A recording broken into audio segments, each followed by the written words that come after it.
Good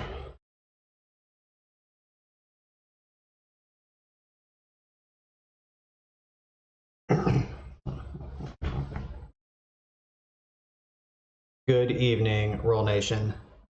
Guess what time it is? It's time to draft. It's draft o'clock. Half past draft, time to draft. Last night, I fired off a quick draft. I got 3 wins, got my money back. Nothing to write home about. Totally net even. Hopefully tonight, we can get at least 4 wins. I mean, we always want 5, obviously. But if we get 4, we get to do a keeper draft. Look at this. 4 packs. We need 5 to keeper draft. Let's get 4 wins right now. I want to keep some stuff. Keeper draft. That's where the money is. Christmas is coming. Time to fill that Steam wallet with sweet, sweet drafted rares. Off we go. Ogre Magi.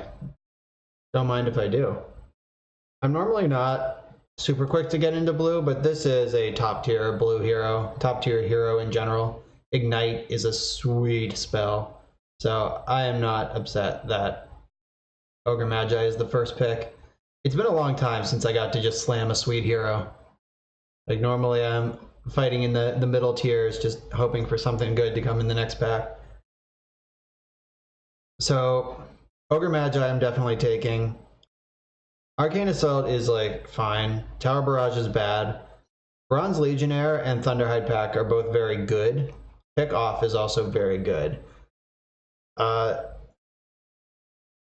blue, I like to pair it with a fatter color. Like in draft, I don't like pairing it with black that much because the heroes are all generally pretty weak on stats.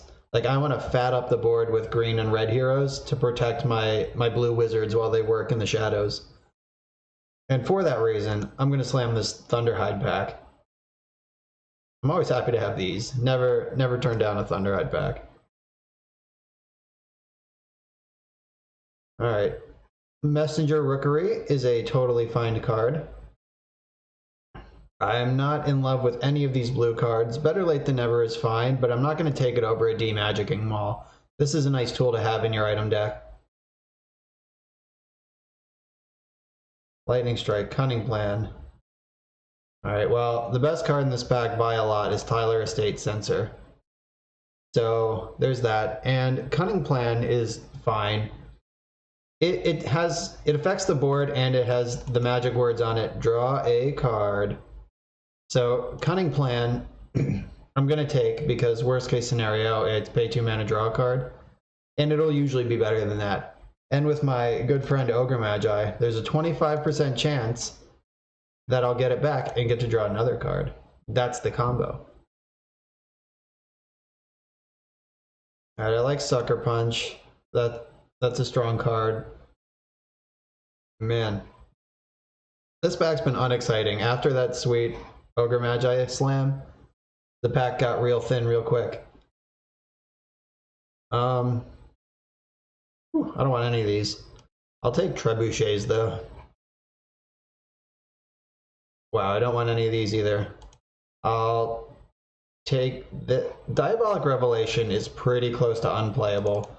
1 mana, draw 2 cards is great, but deal 2 damage to all allies in all lanes. Just wreck your board. I don't think that cost is remotely tenable and limited. I also don't like giving my opponents cards with Howling Mind. So, Trebuchets it is, and this item. Ugh. What a garbage pack that was. Whoa! Axe. Well, don't mind if I do. Axe is going right in the deck. So there's this cool function. If you click this arrow down here, you get the bench. That's where you throw garbage cards that aren't going to be in your deck. So Trebuchets are currently going down there. And Vestments. Unless we get like some money source, I don't like Vestments. Maul is great though. But anywho, as we were saying, I like to pair blue with some fat, and Axe is as fat as it gets. That's a sweet one. I have not gotten to draft an Axe yet, and he is the premier hero. I wish this was in our next draft where we get to keep him. He's just a solid $10 bill on the market, but whatever. Sanctum is a sweet card. It fully restores your mana. It's not quite doubles your mana because you're still gated at whatever your max mana is. You don't get to, like, it doesn't take you from 5 to 10. You just get to spend 5 twice. So that's still gated a little. I'm going to stick with the blue card. I like Arm the Rebellion and I like Vandal as cards better than Sanctum, I think. But I'm going to stick with these colors for now. Axe right in the pile. I'm so excited about that Axe. Dat Axe Doe. Hourglass. I'm a big fan of Hourglass. Stun an enemy this round and stun all allied heroes in all lanes. These cards are not good. I'm not doing it. I'm pretty okay taking a Hipfire. I don't think I'm gonna end up, well, I guess, I don't know. If I open like Phantom Assassin, I will end up black. And none of these non-black cards are good enough to take over a good black card. Hipfire and Censor are both very good. So I'll take those things. Oh, these packs are bad. So I have 2 bomb heroes, and then, or 1 good hero and 1 Insano bomb hero. And just garbage to back them up. This card says get initiative on it, which is worth considering. And I guess I'll take Tower Barrage, though I hope I don't have to play it. Sisters of the Veil. I'm not taking another Hourglass. Sisters is pretty good, and Intimidation is pretty good. I'm just going to continue taking the best cards. All the reserves. There's finally a blue card I want to play. And Stonehall Pike. I like Pike. I don't love Crippler. Meh. I'll pass on Crippler for the Pike for now. Wow, look at this. 1 top tier black card and 1 like totally fine black card. Just last 2 cards, red. Top tier red and totally fine red. Last 2 cards in the pack. That's a gift. Like I was saying, if I open Phantom Assassin, I'm gonna take it. So here's this freaking thing. Also, 2 gigantic red creeps. And this is like the most busted pile of heroes I've ever drafted. Just 3 first picks in 3 first picks. Now it's between, I'm taking one of these big fatties. I think Conscripts might actually be a little better than Brawler, but I think they're very close too. Like 2 armor versus 9 extra health. It's close which one of those actually represents absorbing more damage over the course of a game. Though I do like the 7 power. So I'll take Conscript over Brawler. Yeah, talk myself into that. Blessing is the best card in the pack other than Phantom Assassin, but I'm pretty far away from green at this point. I'm going to move that down here, and now Censor is back into the pile. I still hope I don't have to play Trebuchets, but it's worth being aware that they're down there. Oh man, Prelix. I'm getting lots. There are a lot of good heroes in this draft. Hipfire and Sucker Punch are the 2 best cards in my colors here. I don't know that Sucker Punch is like great, but I like it. Stunning a hero is always something you want to consider. I don't know if I'll play 2 of these. Let's see, is Path of the Bold better since I already have one of the other? No. Path of the Bold, I wish this card was good, but it's not. Like all of these cards that are like whenever you do something, modify a thing, They just don't add up quick enough. Maybe in Constructed you could build around them, but I don't like it in Limited. So I'll take those two. Clear the deck. And Tower Barrage, I guess, though I'm not happy about it. Bitter Enemies. This card is a mess. Oh, another Blessing, jeez. Green is wide open in this pack, at least. I'll take another Fight Through the Pain, and I'll take a Bitter Enemies, though I'm probably not going to play this. Not in a deck that contains blue. Maybe I should just take Blessing. I really hope I don't end up 4 colors, but like I guess if I open like Drow Ranger or something, I could abandon Ogre Magi. Like, I'm not that deep into blue. Alright. Wow, all of these cards are unplayable. Ugh. We're gonna need some cards. Like I got Sweet Heroes. Now I need cards to play with them. Alright, Ogre Conscript and Stone Holy, and I'm happy to slam both of these. I'm not taking Magnus. He's a pretty decent green hero, but I am off green. I'm pretty sure. I don't want to stretch that far. Stretch my colors that far. But these are 2 Rock Solid creeps in red. Happy to take those. Wow! Oh. Just exclusively bomb heroes happening this draft. I hope that the cards that I draft to go with them pan out. Look at this guy. Every 3 turns, deal 3 damage to a unit and disarm it. And his signature spell, March of the Machines.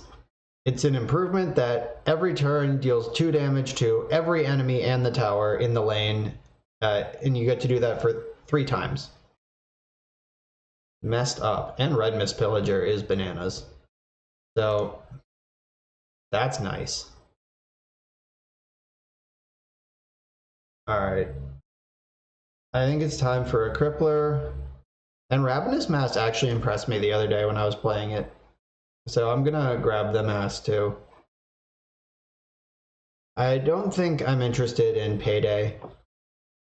Though Payday is a powerful effect, I think I'd rather just win the game than stack money. Bronze Legionnaire is great, always take that. And Remote Detonation's also very good. Just deal 5 damage to each enemy that's not blocked. You just get to slam everyone. Nice. Yeah, I'll take that. That is a strong card. Instigator is totally fine. I'm not going to play Watchtower. It's not good, so I'll just take this Pike instead. Path of the Dreamer and Barbed Mail. Whoa.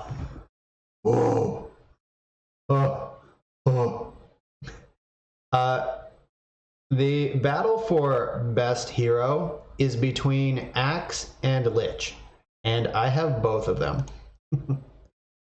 Jeez, that's messed up. This really came together. I wish I had taken... I guess there were a couple early picks where I took good green cards over good black cards, but there's no way I could have known I was going to end up with this bananas nonsense occurring. Alright, Relentless Pursuit is very good. I like any card that suddenly moves a hero between lanes. Enough Magic is pretty strong too, but I think Relentless Pursuit is just better. And now we have 3 black heroes. Alright. Grunt is fine. I hate Grazing Shot. Just really, really hate it. Let's see. I got Phase Boots is possible. I like effects that move your heroes around, move your cards around. I don't think I'm going to play 2 Cunning Plans. Grazing Shot. I really don't like this. But I guess I'll take it. Don't have to play it just because I took it. Alright, Turret's great. Dimensional Portal is great. Dimensional Portal is one of the best blue cards, and Keen Folk Turret is pretty sweet, considering I have 3 black heroes. Being able to make cross-lane plays is going to be important. Murder Plot. That card's probably not very good, but it certainly deals a lot of damage. I do like Poaching Knife. This is kind of a low-key way to get a lot of money without having a bounty hunter or any gold mines. And I didn't even see a gold mine this draft. All right, I'm going to take Murder Plot. Probably not going to play it. Pugna. I don't regret taking Lich over Pugna. Pugna is pretty bad. Guess I'll take these because they're in the colors. Ooh, little present right at the end there. Okay, so wow, what a pile of cards this is. All right, so I'm going to start by emptying my item deck. Don't want any confusion. All right, let's look at red first. Axe is my only red hero. I'm not playing a Kefi. So Fight Through the Pain and New Orders. Cards that aren't great probably are not getting played because my red is going to be pretty thin. Like, I want every card to matter. I only have 1 red hero, so Sucker Punch got a lot worse. Man, Berserker's Call. That's a good card. Ogre Conscripts. So now I just have a bunch of beefy creeps. I could take or leave Crippler. I'll come back to him. Rebel Instigator's also pretty medium. I could come back to that too. So just only high quality creeps and Axe's signature spell. Those are the only red cards I have. Alright, also Ogre Magi is not going to be in the opening flop. I'm going to switch him with Phantom Assassin. And Lich. Lich is beefy enough. Yeah, I want my beefiest heroes in the opening flop. Phantom Assassin gets to kill most things. Its continuous effect is +4 damage when attacking a hero. Assassin knows how to rumble. Alright, what blue cards do I actually want in the deck? No. Maybe. No. Maybe. Have to. No. No, no. Yes. Yes, yes. Alright, so this is actually working out pretty well because I don't have a whole lot of playables in my 2 splash colors, so I get to have the requisite, the desired ratio between, I'm main black and then I'm splashing red and blue. I could come back and cut the Cunning Plan and the Rookery if I need to, so let's see what's left with black. Alright, hate me some Grazing Shot. Grunt is medium, collateral damage is bad, hipfire is great, turret's good. I don't want 2 murder plots, I probably don't want 1. Yeah, I'll cut both for now. Tyler Estate's bad, Sensor's great. I could add 2 of these. The 9 signature spells that are all just freaking messed up. And March of the Machines, Coup de Grace, and Chain Frost. Have you seen Chain Frost, chat? Deal 3 damage to a unit, repeat 7 times, get initiative. Nice. Alright, yeah, Sisters of the Veil is good. I like Ravenous Mass, maybe more than I should. I don't love Assassin's Apprentice, but it's fine. Alright, so this deck now has 37 cards in it, so I need to add 3 more cards. After cutting everything I didn't love. Alright, so Cunning Plan and Rookery get to stay in the deck. What is left? I'm going to filter out the green cards because they're not doing that. I could bring in the Trebuchets, get a little aggressive. That might steal a lane. I guess Crippler should come back in, just being a creep. So I just have the 1 red hero. Maybe I should focus on black cards first. Collateral damage, plot, estate. So if I'm focusing on black cards, Grazing Shot and Trebuchets are the black cards that are left. How aggressive is this deck? Mediumly aggressive? Like, I don't have a whole lot of late game plan. I'm just deploying creeps and attacking. I actually wish I had a lightning strike to deal direct damage to the enemy tower. I'm not taking Rolling Storm. That's not the direct damage I'm looking for. I'll put some trebuchets in. That's the kind of direct damage that could add up. Crippler is a much better card than Grazing Shot, but Grazing Shot, any of my 3 black heroes can play it from any lane. So Rebel Instigator might be the next best card that I'm not playing.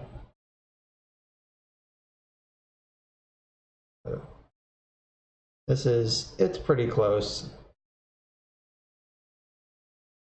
I have so many red creeps though. So I guess I should always want to do something with my 1 lane of red mana. So Crippler or Instigator. I don't think I'm going to be clearing many decks. That's not the plan. What I really want to do is have Axe just beat up a lane all by himself while these other 4 heroes can focus on the other 2. So clear the deck is better the more heroes you have, and hopefully Axe will be flying solo most of the time. So I don't want to play clear the deck. It's close between Crippler or Instigator. I just really, really hate Grazing Shot. I think I am going to put the Instigator in my deck. I only have 1 other 4 mana play with my red hero. Bronze Legionnaire. Okay, this deck looks fine as is. I don't have any better cards that I'm not playing. I guess the Murder Plot was the only potentially playable one, though I suspect this card is not very good.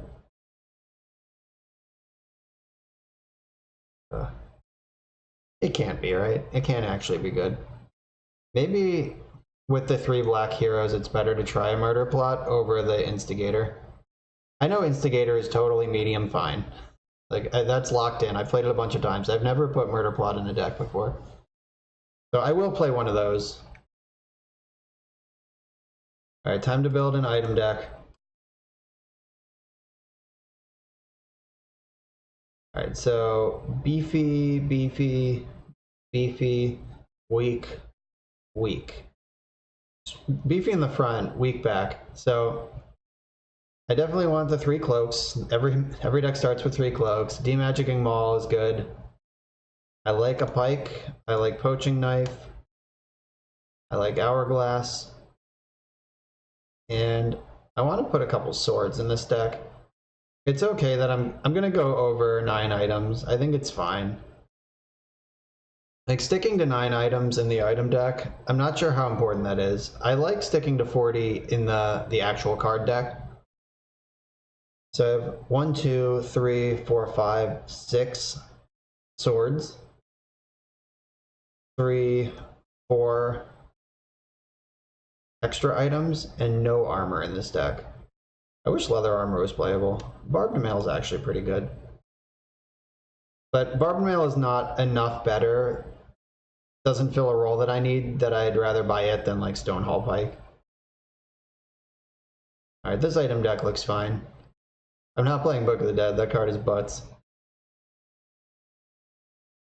Alright, so this deck definitely has the best heroes of any deck I've drafted. Let's hope the spells support it. Let's get 5 wins right now with this crazy deck full of crazy heroes. Alright, here they are. Oh, he has a Lich and a Magi as well.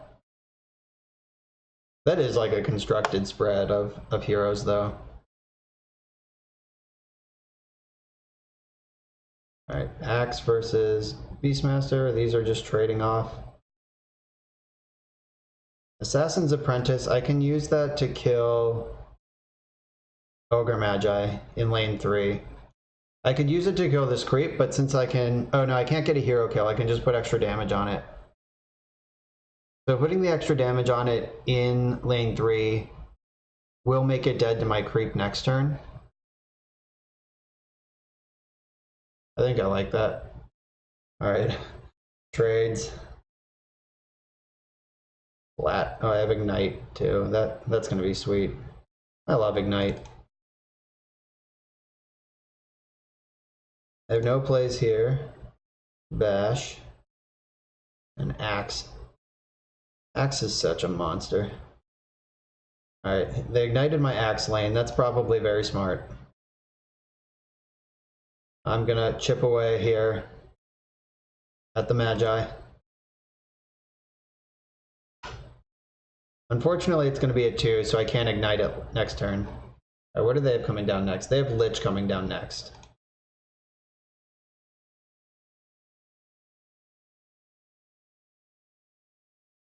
+4 health, always, always.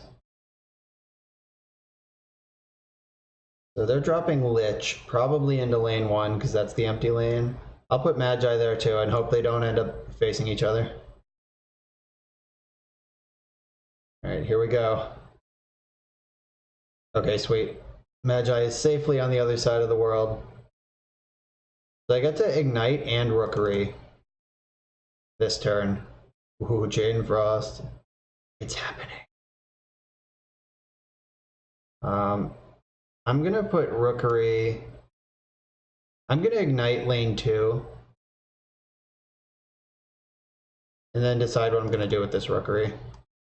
Come on, Ogre Magi. Multicast. Multicast. Multicast. Didn't multicast. Boo. Alright, where do I want this Rookery? I think in lane 3, getting Phantom Assassin, attacking what I want it to. Oh, and getting Phantom Assassin to just go straight up is a big deal. Because Phantom Assassin's attacking this hero that's dying anyway. I can just make that a tower hit. Light him up. This whole lane is ignited. Nothing is safe. Alright. Take your beats, Beastmaster. I'm crawling faster. That's Metallica, by the way.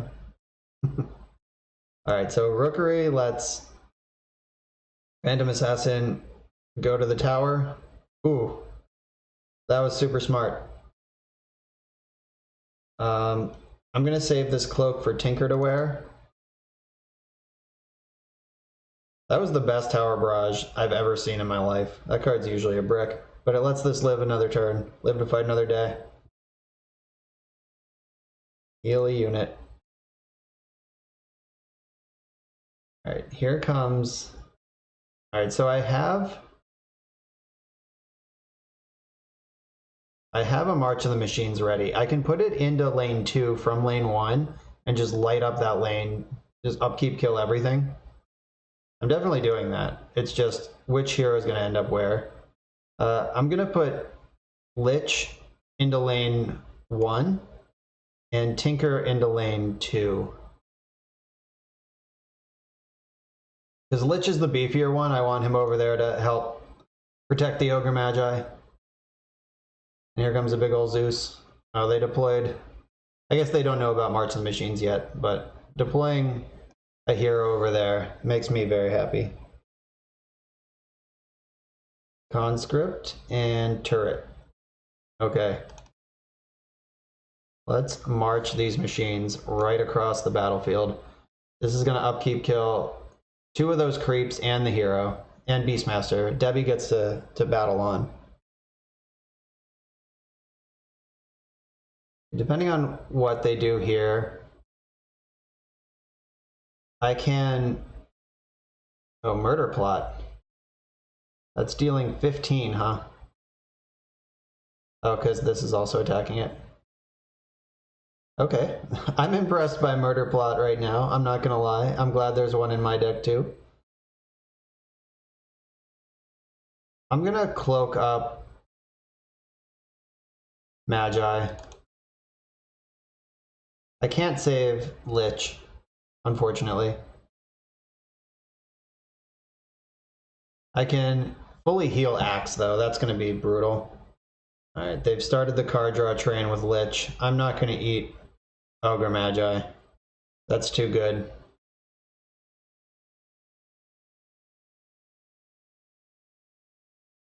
So I am excited to draw some cards with my own Lich at some point. Someday. Here they go, the machines have marched. That was sweet. Oh, wow, they have... Debbie's at 2. So... Turret? One of these items they have is probably a heal. But if it's not, I'm going to kill this Debbie. Yep. It was. So I'll just kill that creep instead. Payday. Alright, fat stacks for the opponent. Bop. That was going to die to Ignite anyway, but I want Tinker to just smash. I guess I could have shot Debbie. March of the Machines would deal 2 to it. Okay. I could have done better there. Alright. TA, do your job. Kill this Ogre Magi. He's been hanging out too long. My opponent had a clutch Tower Barrage last turn to save the Magi. 15 gold. Pike. Fountain. Sword.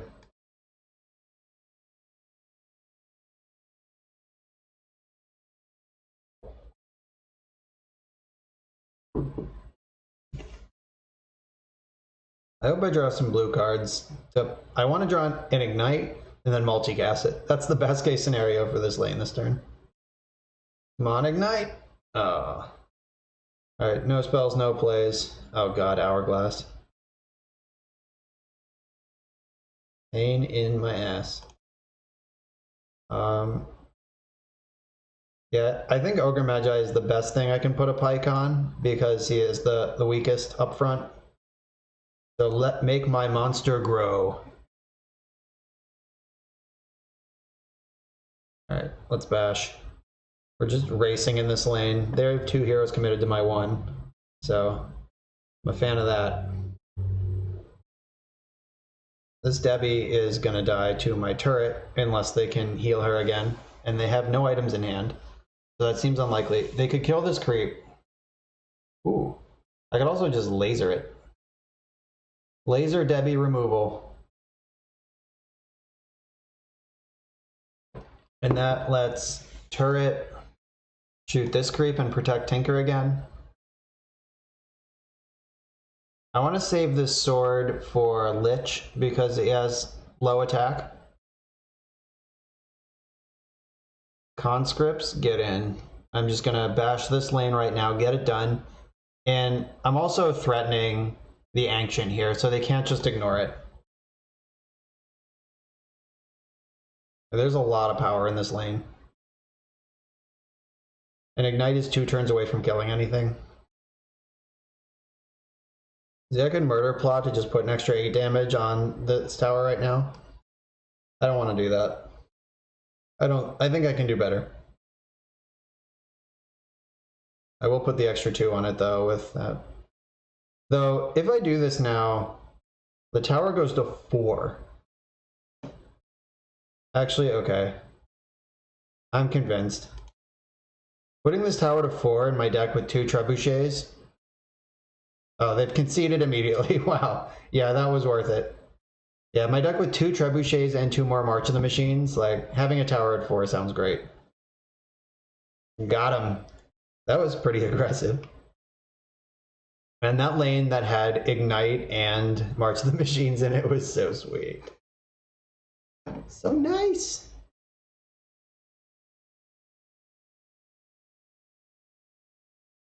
Alright, next victim. Run them out with these ridiculous heroes.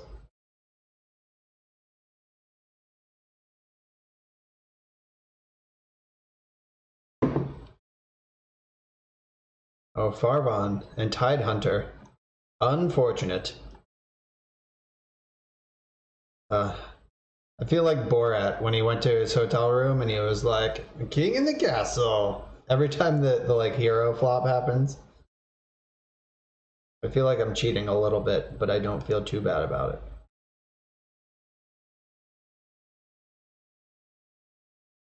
Kraken shell. Okay. You got it, dude. Man, they just spent a card to do that. That was a card out of their hand. They had 5 cards in hand, now there's 4. And they gave Tidehunter 1 extra armor and took initiative that they may or may not have already had. Alright, Tidehunter, welcome to the battlefield. Abaddon. Yes! Phantom Assassin is crushing this Ursa for free. She is going to get -1 armor, but she's going to live to fight another day. This 10-8 stats when dropped against a hero. D's. And Ursa's spell costs 4, so we don't have to worry about plus attack, plus armor this turn.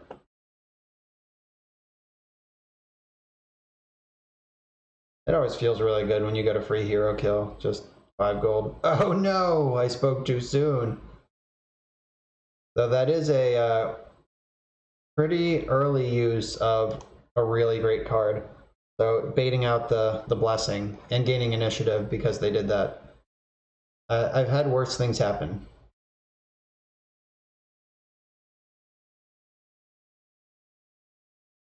Alright, opponent. They're taking their time on their decisions. I'm ready to bash.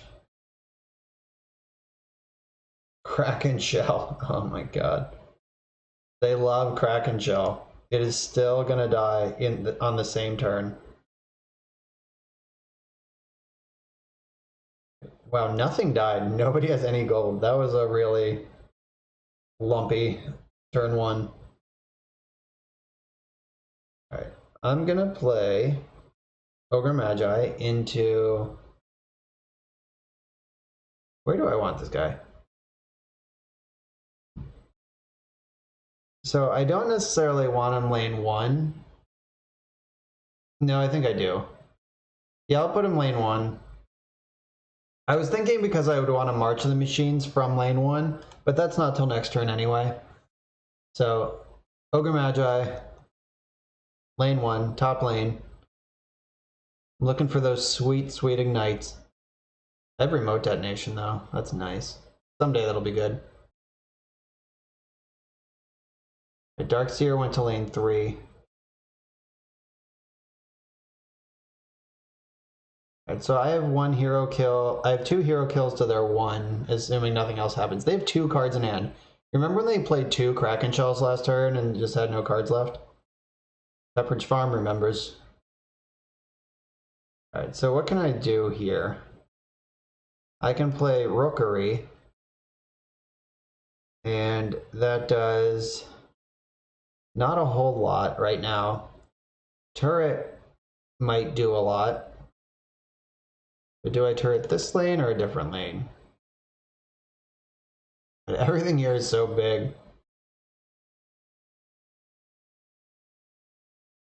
I think I'm gonna turret this lane and at least pick off this thing. And then next turn I can pick off this creep. So just zapping off the creeps, saving damage. I want to stage my attack from that lane because that lane's not under any pressure from either of us actually. Alright, I have no plays in this lane. I'm just gonna kill all their things. And then Farbon's getting deployed next turn, and I have Tinker. Alright, these are gonna trade up unless one of these 3 cards does something. Then the machines will march starting next turn. Machines are marching, corpses are getting tossed. It's utter carnage out here. Corpse Tosser is sweet. That'll be good for 2 damage in the mid lane. Weapons. I think, yeah, I need a heal. I want to save Lich. I really don't want to let Tidehunter get away with a kill on my Lich. That's embarrassing. Alright, Tinker. Ooh. Do I want to put Tinker into lane 3? What does that do for me? He dies straight up to Darkseer. He battles with creeps pretty well. I'm not putting him in 1 because there's already a black hero there that I'm about to heal up. Although I guess they have initiative. I don't want to... God, this is tough. I am going to put him in 3, just to maximize my use of black mana. Like, if I draw another March, or one of my other many black cards, I want to be able to cast them both. So, for mana considerations, and I just have to hope I dodge the Darkseer. Alright. He's not just dying to Darkseer. Good news, everyone. Ogre Conscript, nice. Call the Reserves, also nice. All the reserves plus Lich is nice. You just get to feast on your things. I hope they don't have a 3 damage spell before I get initiative. First Satyr. That's not going to do it. Healing Salve. Buckle up, buddy.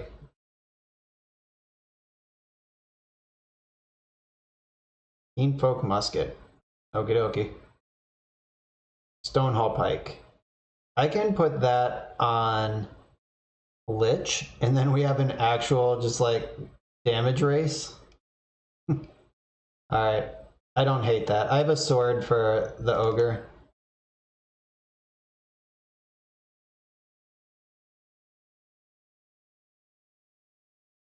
Oh no, if only I could kill this creep. Totally could kill the creep. I was lying.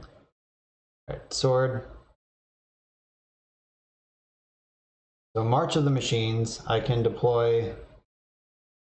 Is this piercing damage? Just 2 damage. Alright, Farbon makes that a little annoying. So I could Rookery and put 3 more damage onto Tidehunter, but I think that's much worse than playing March of the Machines into a lane, just any lane at all. I'm gonna march in lane 3. Although, if I do that, yeah, I like that. Let's march.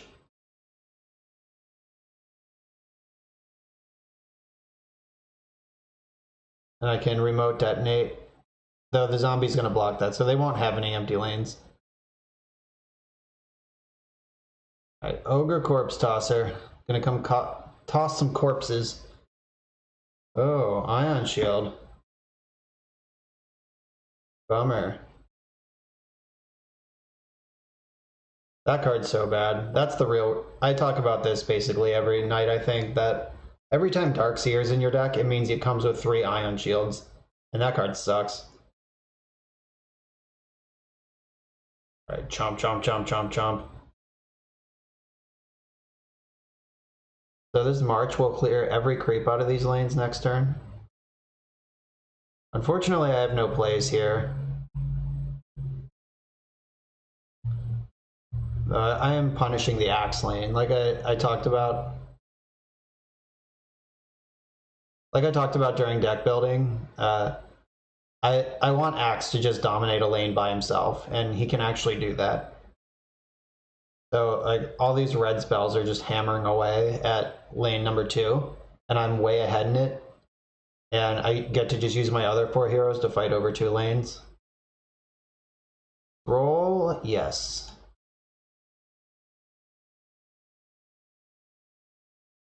Unfortunately, I can't save the Lich. Phantom Assassin. I want you in lane number 3.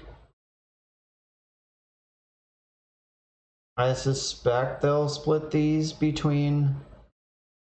Like I can see Abaddon going into 1 and Ursa going into 3. Though they could also put Ursa in 2. I wonder how much they want to fight over lane 2 at this point.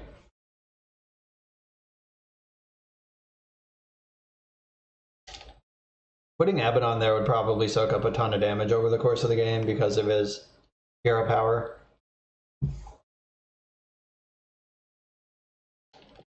Right, they went 1 and 2. 3 is still hanging out. All right, this Tidehunter on target to be dead. Ooh. Ignite, huh? I do love Ignite. And if it gets multicasted, if you ever multicasted Ignite, the world is your oyster. Alright, I'm gonna start with Ignite into 2. Come on, multicast. Multicast? Multicast? Nope, didn't happen. Stonehall Elite. Man, that's a good card. Be a shame if someone shot it with the cannon that was in play. That did move this combat arrow. Luckily, I have the ability to move it back. Let's multicast this and just go off. I'm gonna cast 3 of these this turn. Nope, not allowed. All right.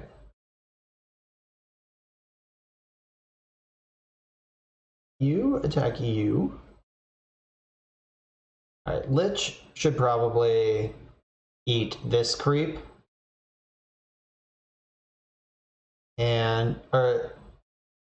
No, Lich is gonna eat the creep that's gonna die anyway.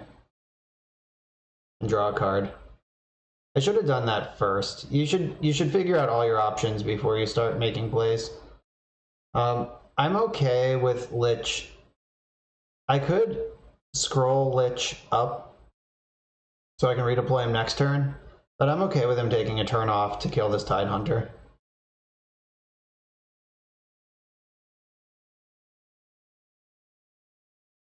Light him up. Upkeep killed a creep. That's nice. Not super irrelevant, but nice. The Berserker's Call. That would kill Farvon and kill Axe and deal 5 to Ursa. Yeah, I don't love any of that. I'm gonna put a Conscripts into the lane. Just keep hammering these big red monsters down. The deck's full of red monsters. 2 Legionnaires, a Stonehall Elite, a Corpse Tosser, a Pillager, and a Conscript. 2 Conscripts. Those are all the red cards plus Axe's signature spell. Just rock solid creeps. Just holding the lane. Restore 8 to your tower. This I don't think is worth a card. I can't imagine a world where I would actually put that in my deck. Like, they have 2 cards in their hand. That's so few. Look at all the things I can do, and they have nothing. So I could coup de grace Darkseer, but they have 2 cards in their hand. I am not scared of what Darkseer is capable of. I'm gonna put March into a lane. I have to figure out which one. Probably first lane. Yeah, they have nothing to play next turn. Yeah, I'm gonna put March, or I could put it here and just keep pushing this tower. Yeah, I am gonna put it in the lane that I'm in, and just keep forcing damage onto this tower. Right. Oh, I could have disarmed Darkseer. Tinker does disarm, so that would have left Phantom Assassin at full health instead of 1, but she wasn't dying anyway, so I'm not mad. They have no heroes to deploy. Fully heal. Go on a shopping spree.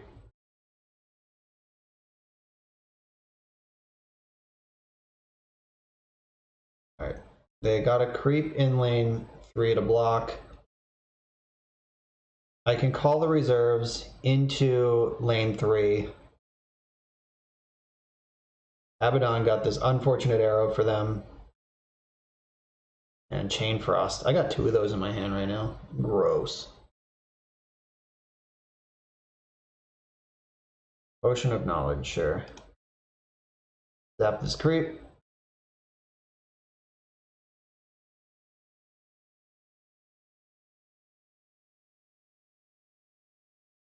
I don't know. I could have put Hourglass on Ogre Magi, but I don't think there's anything in green. There's only Intimidation that could, like, get rid of Ogre Magi. There's nothing that kills it based on damage. I'm going to put 2 creeps over here. Just pushing for damage here. I have 2 March of the Machines that are going to trigger that turn. And I'm going to put Hourglass on Magi. Demagicking Maul, no! Okay, he's not unblocked though, because that is in place. Hourglass, get on there. So they have 4 cards in hand, and Hourglass is going to make sure that their next draws are bricks. They have 3 heroes coming down next turn though, so some respect there. Uh-oh. Now they get to destroy either turret or rookery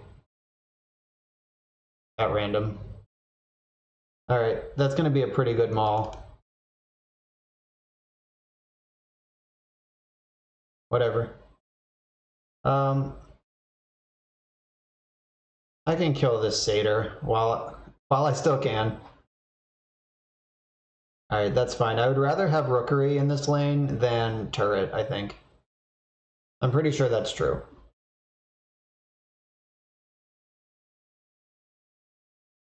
Though I definitely want Magi in this lane because he has Hourglass. These 3 cards have to last them the next 2 turns. Them's not good odds. Fountain Flask, fully heal, Axe. Raise, condemn all my improvements. I don't have any. That only counts the present lane. Oh, they figured it out. The embarrassment scope. Whoops. Nice, that was pretty decisive. We are actually winning all 3 lanes there. Lane 1 was close-ish, but we are firmly driving in 2 and 3.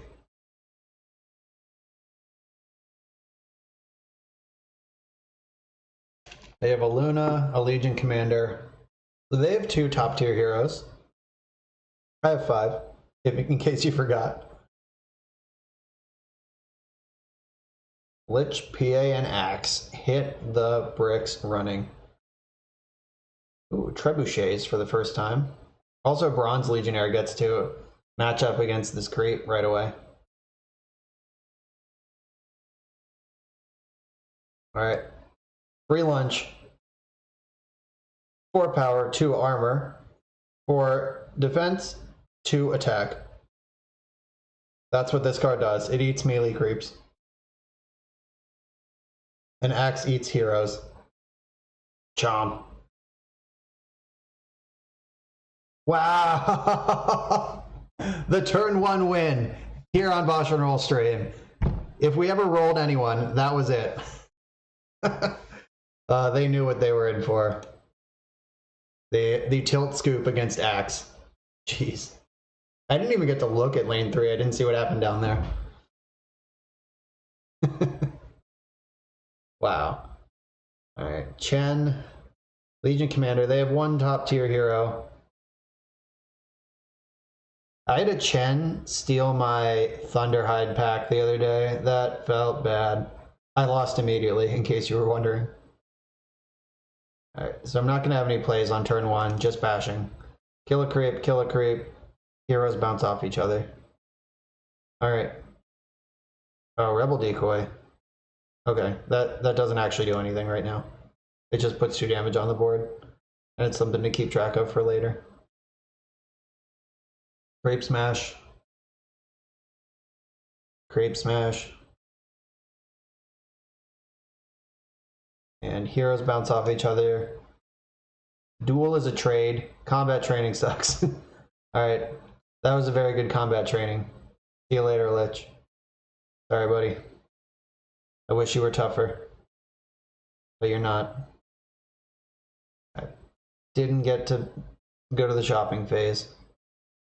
Alright, so 2 creeps going into lane 1 means that if I deploy Ogre Magi in any other lane, it's going to get instantly eaten by a bigger hero. So it has to go into lane 1 for its own safety. They'll probably put this in 2, I think.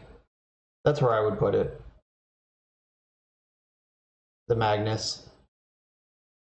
Alright, 3 is reasonable. It definitely wasn't going into 1, but between 2 and 3. I guess if... So, their decision point might have been... Oh, look at that. I can Sanctum and Censor if I'm interested. I think that I'm very interested in that. That sounds insane. Sanctum. I wish I could have censored first, because now they can make a 4-mana play. Yeah, if I censored first, they couldn't have done that. But that's okay. I can censor second. It's still almost as good. Oh, they flipped. That saves the Smith. Alright, I'm gonna play Censor to the left and hope that it gets an arrow that kills Rebel Decoy. Nope, didn't get it. Alright, we're just crunching. Alright. I get to kill something here, that's good.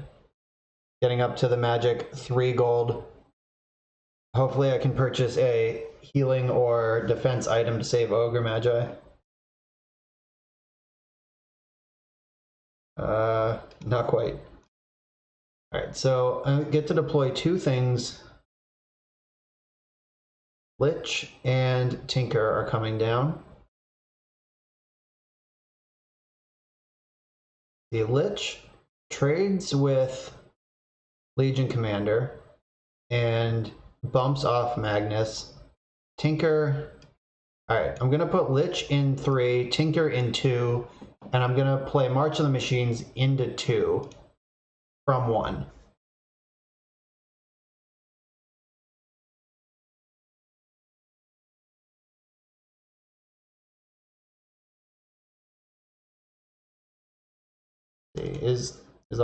Does all of this make sense? Making sure. Alright, I have double mana. I can March of the Machines and Trebuchets from this lane. Unfortunately, I didn't draw anything blue. Fortunately, whatever. Alright, so marching into lane 3 is pretty far behind. I think if I march and Trebuchets into lane 2, I'm pretty far ahead there.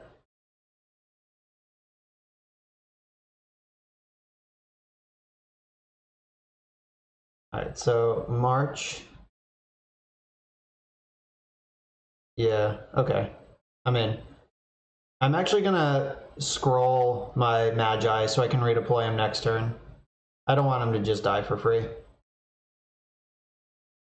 Restore that mana. The Trebuchets.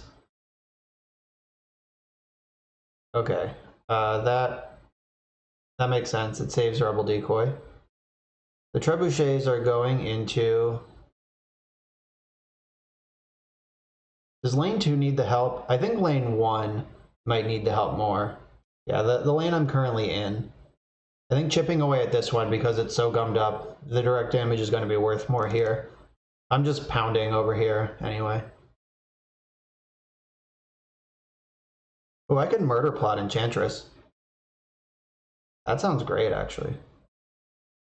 Is that great? Does it do anything? It lets me save my scroll. No, it doesn't, because Magi would still die. These are just going to kill each other. I guess I'll hold on to my murder plot. Yeah, Magi, get back up there. Into the sky. I can afford to take 4. The murder plot, that could be good. I could also just 8 the tower right now. Get the damage in while the getting's good. Though a hero kill is probably better than Yeah, that'll be worth more. That'll kill. Yeah, okay, so this will also kill Rebel Decoy, because it won't be able to regenerate, or it will regenerate. Yeah, because they die at the same time, so regeneration will have seen it by then. Okay, but the hero kill, I'll take it. Bang, bang, bang, bang, bang. Corpse tosser. Toss some corpses at this tower. Nice. Good arrow. Assuming nothing else happens, Ursa's going to get upkeep killed to March of the Machines next turn. And then this lane is just ours. They could, oh, they have duel. They're dueling Tinker. Okay, that's just a straight trade.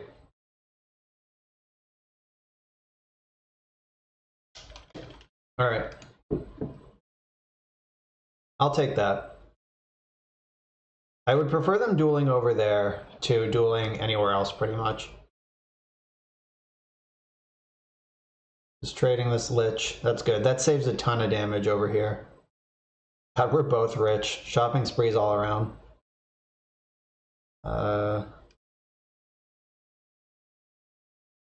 Healing a unit is probably going to matter. Poaching Knife, Short Sword, Traveler's Cloak. I like Poaching Knife, like, a lot. Alright, so I can't Chain Frost yet in lane 1. I'm going to continue putting Ogre Magi in the first lane, because that gives me the best chance to play some downstream Ignites, if that's what I want to do. And this is the lane I have double mana in, so it's cool. I currently have no plays in it. I need a black. Ooh, coup de grace! Wow, coup de grace, coup de grace. Oh, so I have initiative right now, but I'm going to get super greedy and play Poaching Knife first, so I get double gold when this dies. Hopefully they just, like, use Rebel Decoy. Arm the Rebellion. Alright. That didn't do much. Coup de grace! Discarded Fountain Flask. I'm okay losing that one. Cha-ching! Alright. 10 gold. I'm about to get 4 more. They're good times are had by all. Cloak. Do I need to save anything else with this cloak? No, Axe is already enormous. PA does have my lowest health other than the Ogre himself. Double mana. I have nothing else to spend mana on. Even if I wanted to coup de grace, it's only heroes, it's not units. And I would not cast coup de grace on a hero if I could, just saying. Nice. They have 3 heroes coming down next turn to my 2. This lane.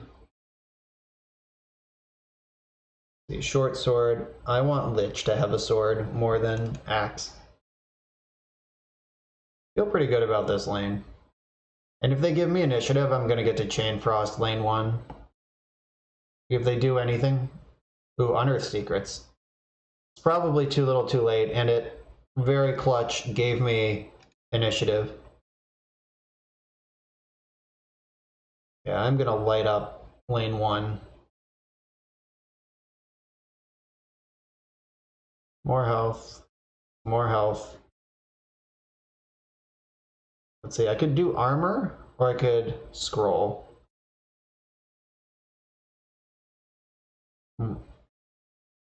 That's close. I'll take scroll. Moving my heroes might become relevant. Alright, so Lich and Tinker. I'm gonna put Tinker into lane 1 and Lich into lane 3. Putting Lich back here to waste more time. I want to buy time over there. Oh, they're just fully committing to lane 1 here. These are a lot of tremendously tough things. Come on, second Chain Frost. All right, I didn't draw a second Chain Frost. That would have been super messed up. All right, Chain Frost. Deals 3 to a unit, repeat 7 times. All right, so this bounces left and right.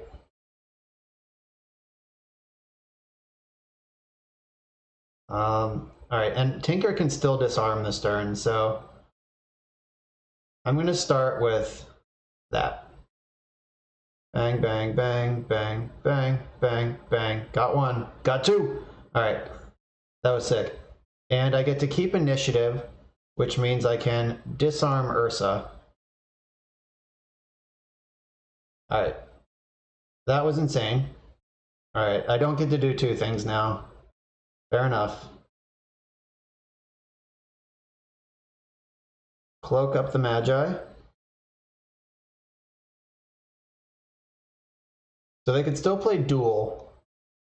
They only have 1 left, or let's see, they played 1, I thought they played 2. No, they only played 1. So there are 2 duels left in their deck.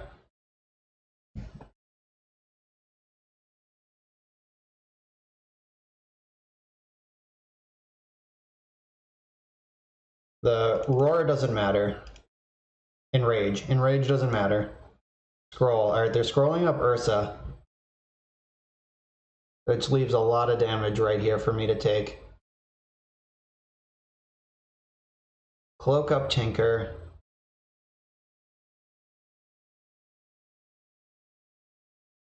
And do I want to sword Tinker too? I want to sword Lich. No, I don't want to do any of those things.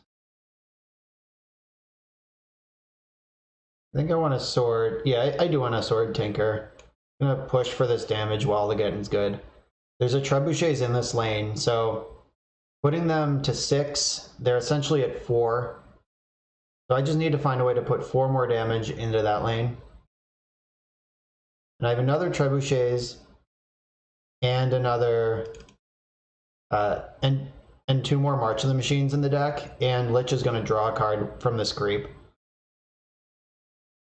Alright, so I can make this lane dead. I already don't have initiative. Alright, so Stonehall Elite, get in. So I can play these 2 creeps, which I think lets me pick up Axe. Yep. So now I can shove Axe into lane 1 next turn and really bash that. They get to draw a card off Unearthed Secrets. All these cards, nowhere to go. So eating this creep with Lich means that my tower dies, but I think having another card is going to be more important. Though if they pass initiative to me, that might be even more important than having another card. Now, let's see what happens. All right, they passed initiative. I will give them this lane to draw a card. Ding, ding, ding, ding. That's what we're looking for. Yep, so this tower is going to be at 2 in the upkeep. And I just need to find a way to shove 2 more damage through to it. And my hand has coup de grace, so it's likely I'll be able to figure it out, I hope. I wish this was a red Mist Maul. Heal for 6. Yeah, if the secret shop produced red Mist Maul for me there. Even got a creep over here. Creep is lethal damage. Don't forget. Yeah, they have to dump everything into lane 1 or they lose. Chen is active. He does get to steal this creep if he wants it. All right, Trebuchets and March of the Machines. Do it, do it. Wow, I just drew 2 giant creeps. All right, so I have to bait him into activating this Chen somehow. Or I just have to survive the lane and then he dies to this Trebuchets. So everything a lot of good stuff is going on here. I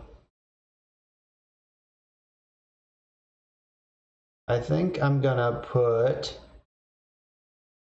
Hourglass here. I'm gonna wait as long as possible to spend my mana.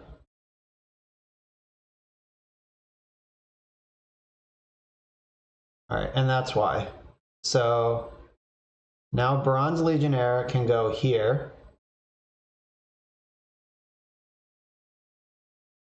And then Ogre Conscripts can go over here. Yeah, got him. He figured out he's dead to trebuchets, even if he survives his turn somehow. We just beat an Emissary of the Quorum. That's nice. Little too slow. One more match to go. We just locked in our keeper draft. Good for a pack. Let's get 2 packs. 5-0.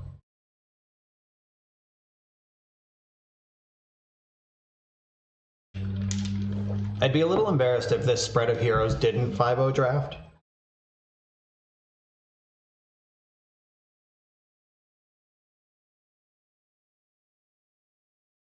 All right, Debbie, Bristleback, Ursa, Tinker. Ooh, they have a Tinker as well.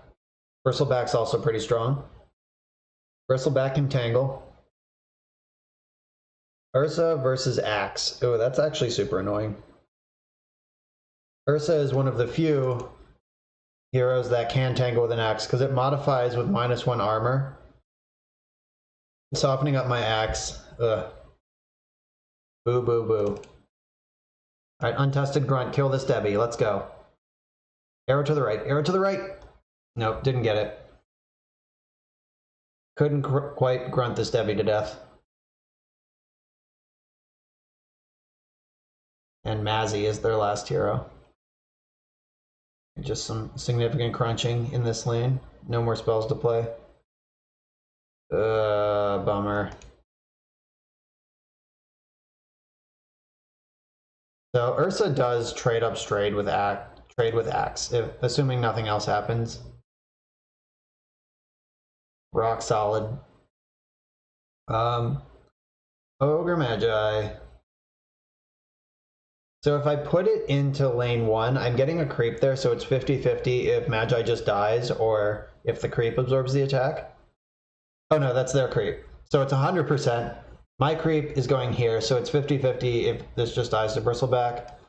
I'm going to put it in 3 to make sure it doesn't die. Like, just making sure it doesn't die is my only priority. Then they have Mazzy coming down next turn.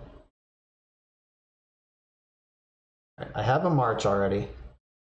Yeah, I got a good arrow there. Kill that Debbie. And Debbie's killing this creep that's going to die anyway. So this is like best possible combat arrows all around. Unsupervised artillery. Alright, that's going to do some damage. But not before I kill your hero for free. Clear that board. Alright, so I can murder plot to kill Tinker, which I certainly think is a better play than just letting this die. Alright. My plot is to kill Tinker. They get to artillery me though, because all my things are blocked. Yep, blat. Now this lane is under some pressure. The Bristleback plus artillery is gonna do some damage.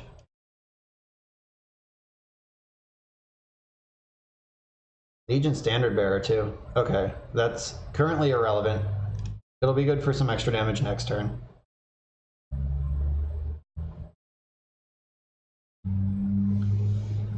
Alright, so Rookery. Ooh. I get to save my axe.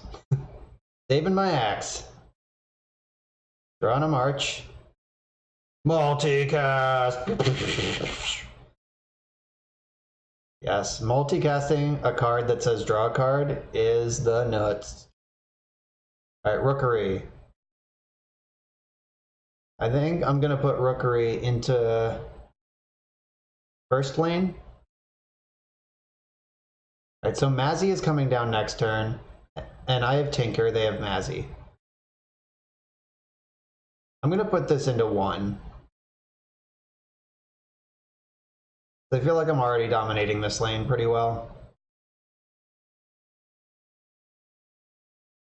Nice. Multicasting a draw card. That's like basically drawing 2 cards. Alright. Attack. More attack. I want some defense. Alright. So I can buff up some heroes pretty well.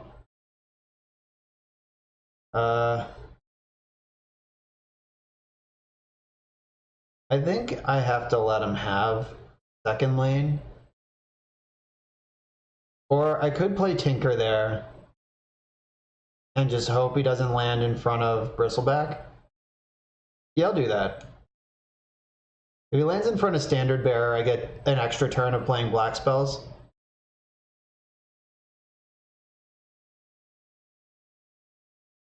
Nice. Oh, they got a combat arrow. But I get to do a lot of marching before that will happen. Oh, I can even chuck him out of the lane if I need to. Right, Mazzy, what you got for me? I hope I don't get sucker punched. That would be kind of a beating. Right, I did not get sucker punched. Stonehall Pike, I think I want to give that one to Ogre. No, I think I want to give it to Lich, because Lich is currently in a fight for its life against this giant armor Mazzy. The +2 retaliate, the armor, I think, will absorb it completely. It's not totally clear to me how armor works. I think retaliate, yeah, retaliate is a second source of damage. Oh good, it's just gonna get more armor forever. All right, and I'm playing a March of the Machines, but where? So March will kill, what will March do? Debbie, Ursa. I think I'm gonna march in my present lane. That saves a charge counter too for next turn. It gets to ram a lot harder. And I think it's worth drawing a card now. I can take 2 damage to draw a card. That's not gonna break my heart or my spirit. 3 damage on Mazzy is, yeah, that's fine.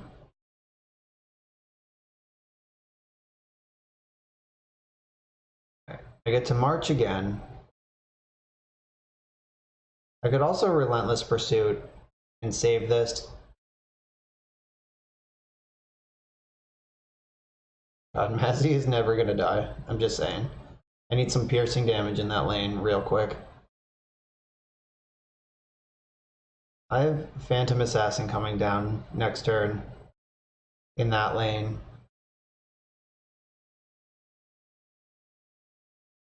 Alright, I'm just gonna make sure the coast is clear over here and start ramming that damage in. Yeah, this arrow sucks, but I can't fix it. I could have Relentless Pursued him into another lane, but I didn't have great pursuits. That also takes about 4 damage out of the lane. Alright, so I can Sanctum into... I could Corpse Tosser, or I could Sanctum into lane 1, where most of this fight's gonna happen. Though this lane is far from dead. They have Ursa. Alright, I'm gonna Sanctum. I wish I could do both of these things, but I cannot. Alright, I'll just play the Corpse Tosser And I'll put sword on ogre.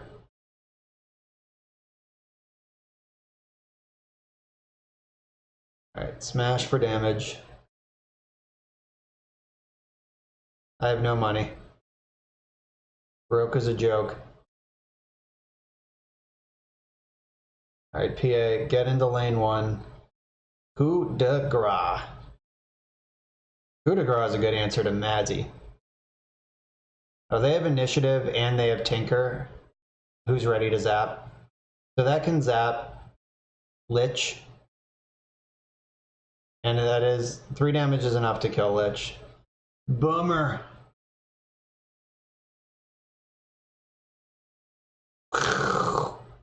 That's messed up. I like it.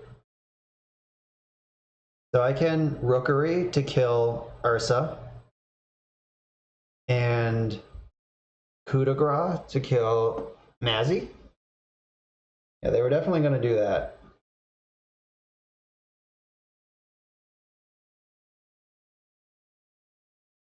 Alright. Hope this works. Don't discard Ignite. Damn it. Ignite was the card I wanted the most in that hand, but killing Madzy I also wanted quite a bit.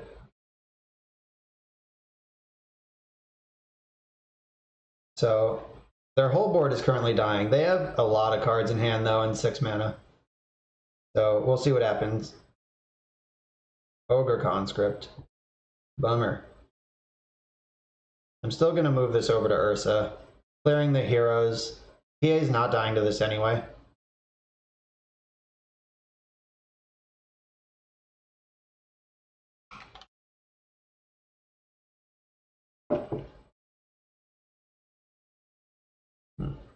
Okay, I don't have a black hero, good.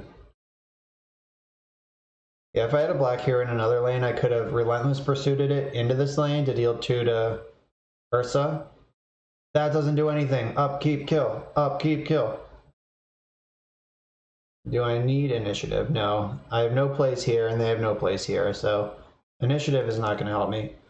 So I'm just going to put a sword on PA now while it's free.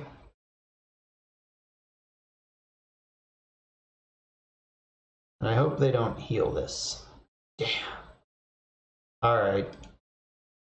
The upkeep kill is gone. But it's still going to be Tinker versus the world in lane 1. My Tinker is redeploying over there.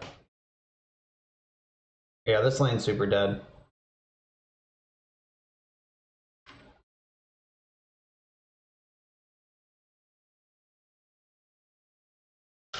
I can use Cunning Plan to draw a card too.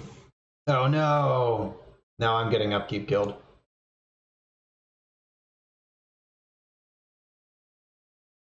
Alright, so it's my Tinker versus his Tinker in lane 1.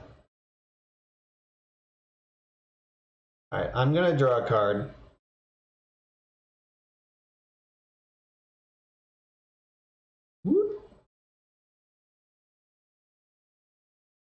Alright, didn't get the multicast.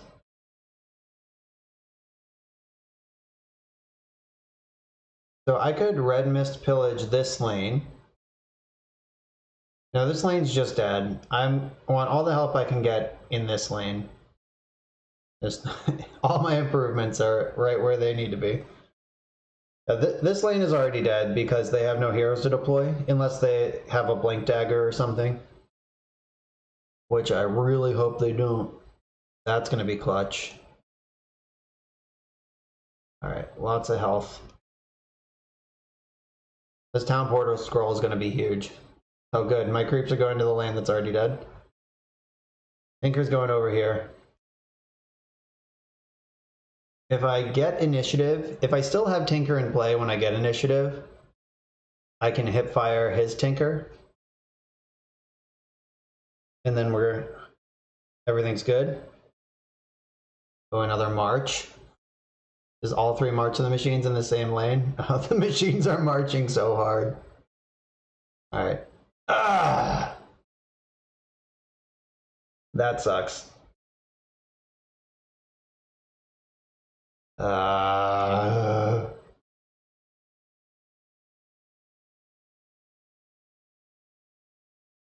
Yeah, them having initiative was literally everything there. I don't think I gave up initiative to draw a card over here when I did that. Am I dead? Not quite. It's real close though. Heal a unit, okay. So this is going to be at 5. Many of those things are going to die to the marches. All right, I hope they can't find 20 more damage in this lane. Oh god, they also had a scroll. Which also gives them initiative because I have to spend my scroll. I guess they were going to have it regardless. So I might as well cloak and maul this now while it doesn't cost me initiative to do it because I'm already losing initiative. So Red Mist Pillager and Berserker's Call. Alright, I might need all the help I can get in lane 1, so I'm going to save all of these. I have double mana, and I'm going to have red and black cards to play over there. Ooh, I should activate this first. Get my value, splat. Just send a message. And then Axe, get up into the fountain. Yeah, I guess if I didn't do that, this tower wouldn't have died, so glad I did. Alright, they're deploying 3 red heroes. I'm deploying a red and a black hero into this heavily battled lane. They have 13 gold to spend right now. I have 0. Ooh. Oh, they got a creep over here. I did not. The creep doesn't matter. It dies immediately to the marches. So March is going to clear. I guess we're going to find out if they count as 2 damage twice or 4 damage. Because -2 armor could just kill him. Right, there's a lot of damage coming down here. Bang. Alright, that was kind of a bloodbath. Let's hope they don't have anything super messed up here. I'm at 3. So I think I'm going to start with Hip Fire. Unit in another lane. Damn, can't zap from here. Alright, Enrage. +4 attack and +4 armor. Alright. That's not the worst thing that could happen. Gonna Hip Fire Tinker.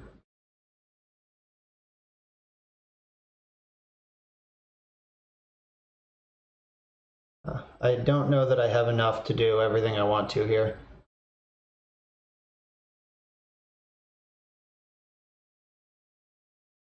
Bronze Legionnaire.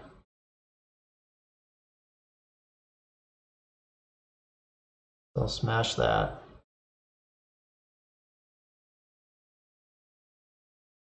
Alright, so Legionnaire can go in front of this. Yeah, I think I'm going to be 1 short because Axe dropped over here. Relentless Pursuit. That's going in the wrong place. And if I could pursue... yeah. If that said any lane, it would work. This only affects mine. I can't move his things around. Alright, reload.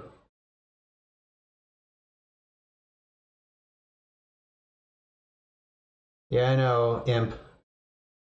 I'm in trouble.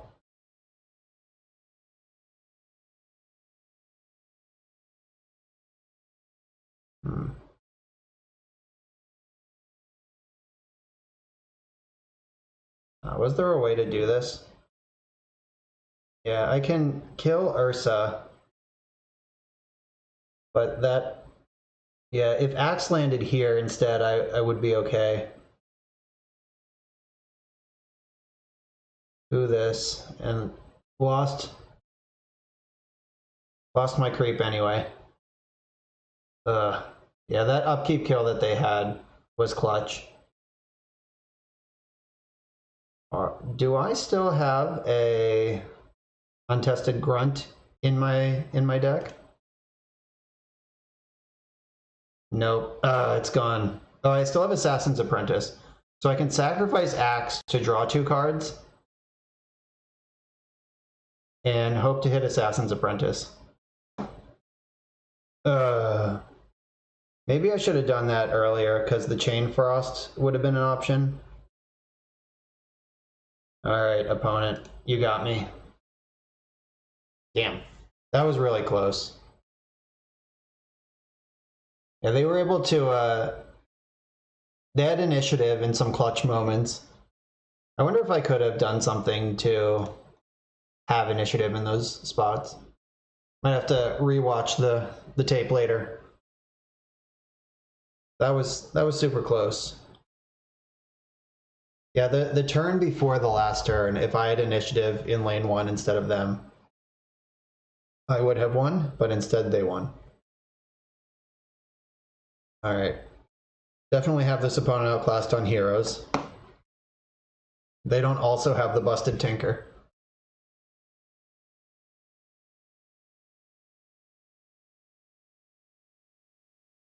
Ooh, Trebuchets.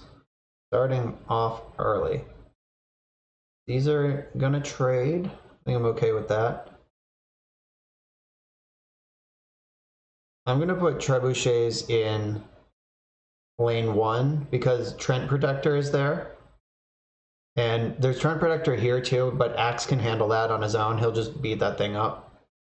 So I'll put the Trebs in here where they're likely to crunch for a bunch of damage along the way.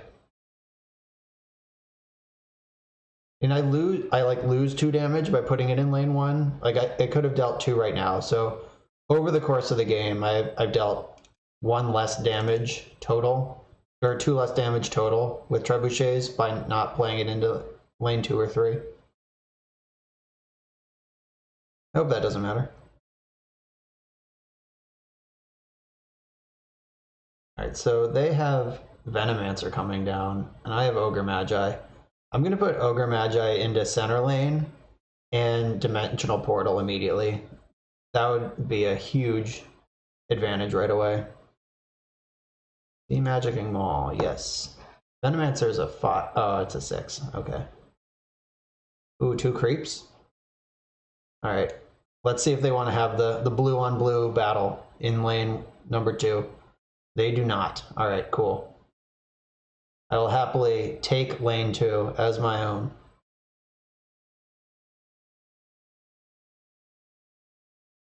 Alright, they had 5 gold. Did they spend it? They did not spend their gold. Okay. Sanctum, huh? That might be something for next turn, but right now, these things are just going to bash.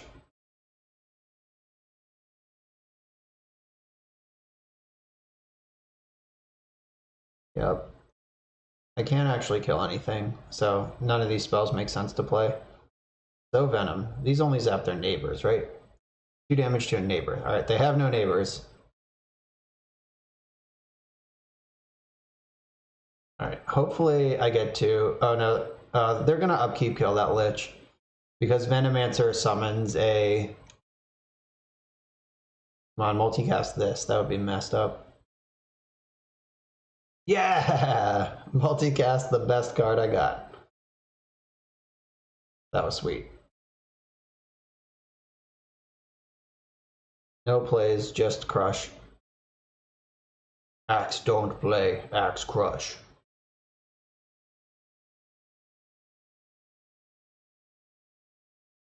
Alright, so health is important. Health is still important. And health is more important still. So they're gonna get a, well, I hope Plague Ward goes to the left or right and the creep ends up right in front of Axe. But I'm gonna put PA into this lane too to try to absorb some of that damage. Like, I really don't want this Lich to get upkeep killed. That would be the worst thing to occur. I'm gonna let Ogre Magi just take care of lane 3 or lane 2 by himself. I got another dimensional portal coming. Just going deep. Alright, sweet. I dodged the free upkeep kill because Plague Wards deal 2 to a neighbor. It was just 50-50 if one landed there and just ate the Lich. But as it stands, Lich is gonna fight another day. Ooh, Chain Frost. And I have a March. I think I'm gonna put some pants on these two heroes and then march. Oh god. Maybe I need to march here and just clean up these Plague Wards. Cloak.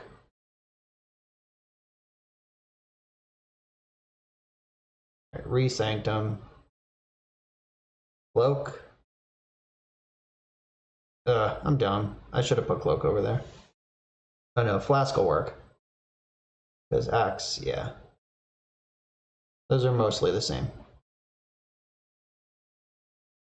Alright, I can march here.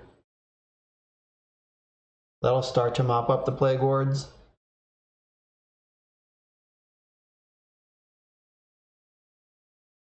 I could also play Assassin's Apprentice and just eat a Plague Ward right now, but then it would die next turn to a Plague Ward. Alright, I'm marching. Yeah, the march complements the trebuchets really well.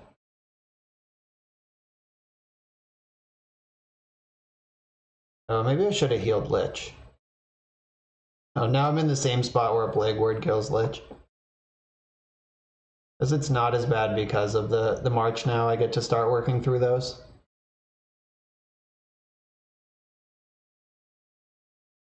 Alright. Ogre Magi is going to take a beating. Let's see if I can multicast it again. Come on, more creeps. I did not get to multicast it again. Alright. Let's see if the 6 creeps he brought with him are enough to take this lane. He's going to die. I can't stop it.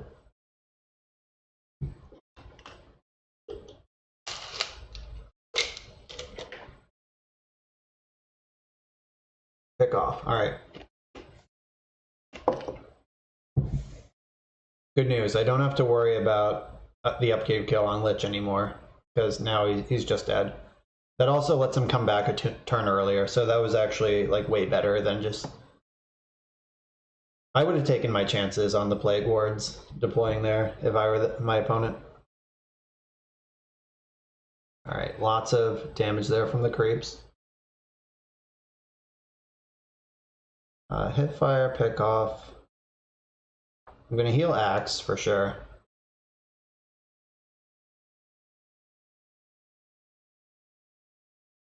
Shield. That does not save your creature.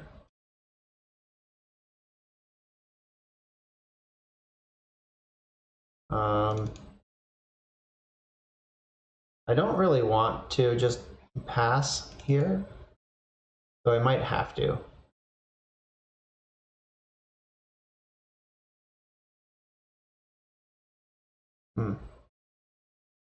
I could move Tinker with Relentless Pursuit, but I think I still need him over here. Alright, I'm gonna play Assassin's Apprentice here to kill this creep. He could get no accidented, but drawing out no accident in this lane is a lot better than them getting to play it in the other one. Alright, fine. Everything is the same. We basically both just traded card for card, and the lane result was the same, and now they don't have that card to use over here. Nice. I want that. I want that.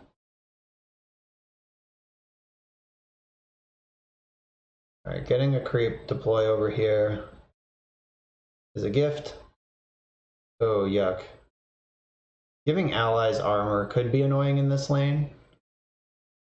Though I think they need to fight over this lane. If I were them, I would probably do like 1 and 1 in lane. Or I guess this lane is not lost, but it is pretty far behind. I would go... Oh, they went 2 and 3. I would have gone 1 and 3 in that same spot. But okay. They seem happy to lose their entire army to March of the Machines. Trebuchets. Boom. All right. And I get to hip fire their hero before they get to do anything. Boop.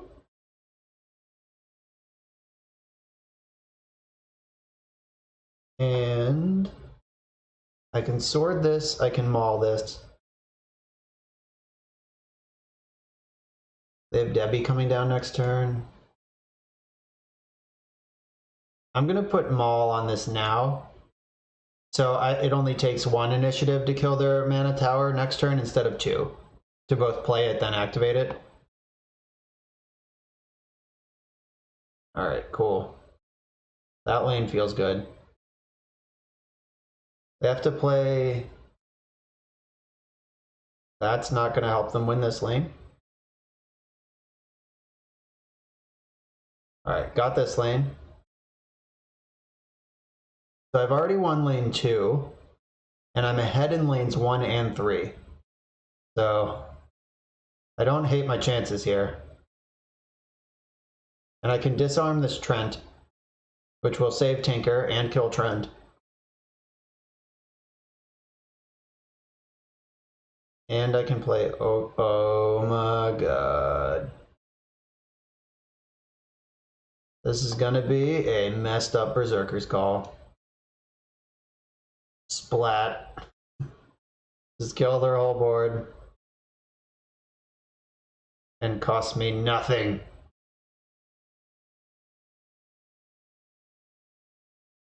It's possible I should have Portal Scrolled Axe there to put him in lane 1, but I don't think I'll need it.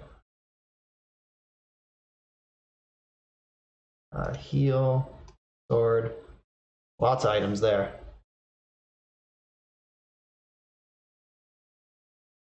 These are both going to go into 1, I think.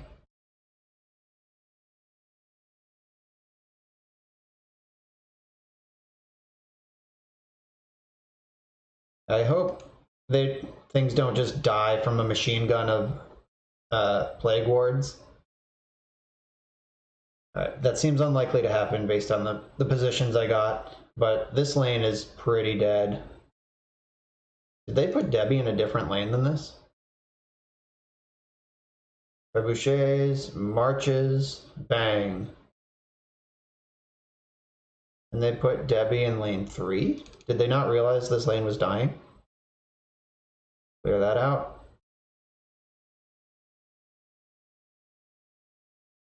Pike. Sword.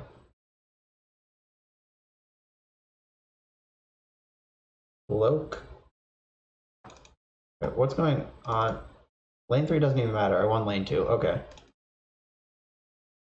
Rookery, Hipfire, Coup de Grace, Chain Frost. Okay, I can't do more damage, unfortunately. What can I do? I can play Ignite into another lane. I could play Ignite into this lane. The Venomancer and Trent Protector coming. I can Ignite lane 3. I'm not sure if any of this matters. I just want to be spending my mana while I have it.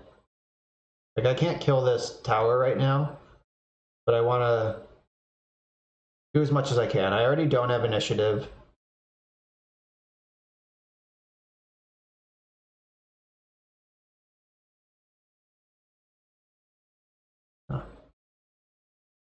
Yeah, putting Debbie in lane 3 was weird. So I guess they were I guess I was just winning all 3 lanes, so they had to put it somewhere. And she can no accident tinker, which I guess makes sense. She could not have no accident in any of these, so they might be playing smart.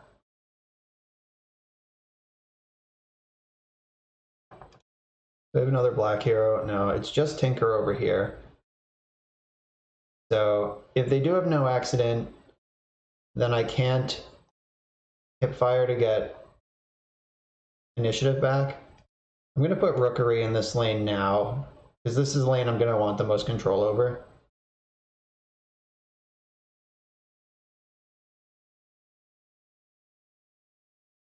You can't multicast Rookery because improvements aren't spells.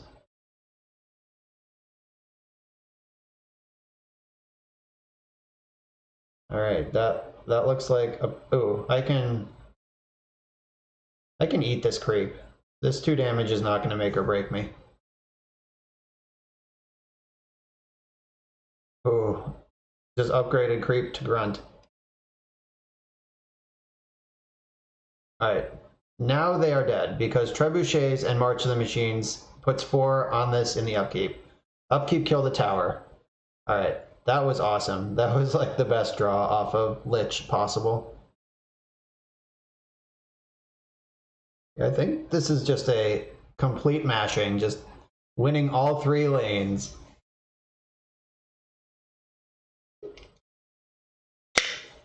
That feels good. All right, I think they are surveying the board and realizing they've died. March does have 1 more counter on it. Trebuchets are here. Cheating death. Okay, that doesn't affect the tower, and that's the only thing that matters if it dies. Now we know how they have 4 wins though. Cheating death. That's a good card. Just all on its own.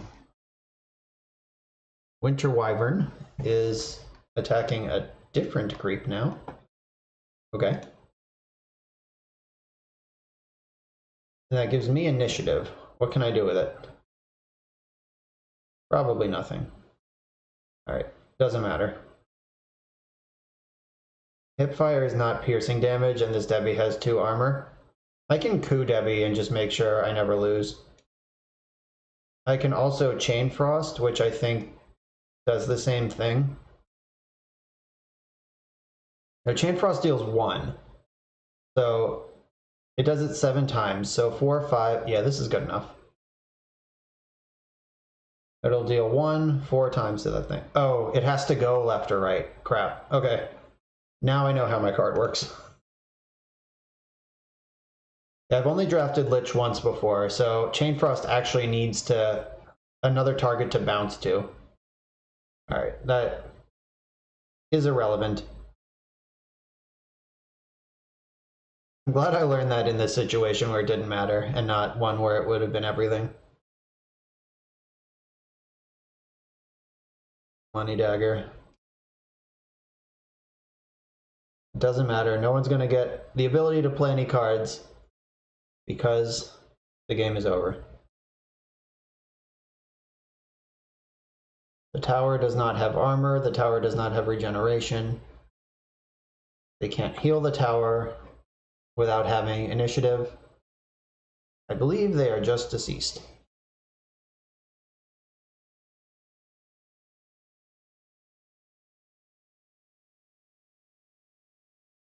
And boom, boom. Berserker. Trebs, March, dead.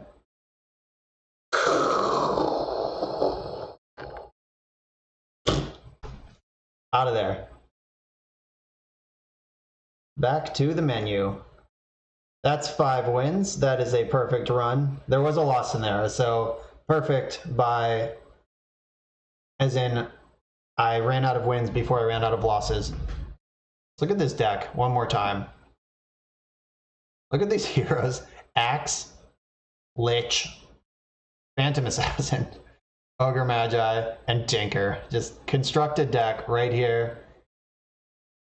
This worked out really well. Just my splashes were red and blue. I had only good cards in red and blue. Just no filler. There's some filler in black. I'm not going to say there wasn't filler in black. I spent some early picks taking sweet green cards, and then I only became this heavy black in packs 3 and 5, were PA and Tinker. So, PA packs 3, 4, and 5 in the draft were PA, Tinker, and Lich. So this lost a couple of picks early, have a little bit of black filler in here, but the red and blue cards are all just great, and the heroes are all great. I'm glad we got 5 wins with this. I would have been pretty embarrassed if we didn't. Claim those rewards. And guess what? That means we have 6 packs now, which means a keeper draft is coming up next. All right, I'm going to run to the bathroom real quick, then I'll be back. We'll fire this keeper draft, make some money, have a good time. Hopefully we draft another axe. How about just 5 axes? That's what I want to do. Just mono red 5 axes. Let's make it happen. I'll be right back.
I'm back. We just crushed a draft with exclusively top tier constructed playable heroes. Drafted 5 of them. Let's do that again. And now we have enough packs for a keeper draft. Let's get in there. Make some money. Come on, Axe. Trend Protector. I don't like Trend Protector enough to first pick it. Not by a lot. What? Man, this pack is bad. Ugh. This pack is so bad. How did this happen to me? Maybe I have to take Trent. Ew. I wish I could just take 2 good cards and leave Trent in the pack. But I think I'm taking the Raven Hook. Ugh. Card is like cool, but I don't think it's good. Is Rookery better than Hook? And I'm taking Trent, unfortunately. I'm not happy about it. Payday is as good as your deck is at making money. Like, if you have like a gold mine or 2, Payday becomes bananas. If you have Bounty Hunter, Payday's bananas. But if you're just like earning gold fair and square, this frequently involves taking a turn off of buying so you can double your gold to buy on the next turn, which may or may not actually get you more value than just buying items and upgrading your heroes immediately. Ugh. I'm not happy about any of this. I think Raven Hook.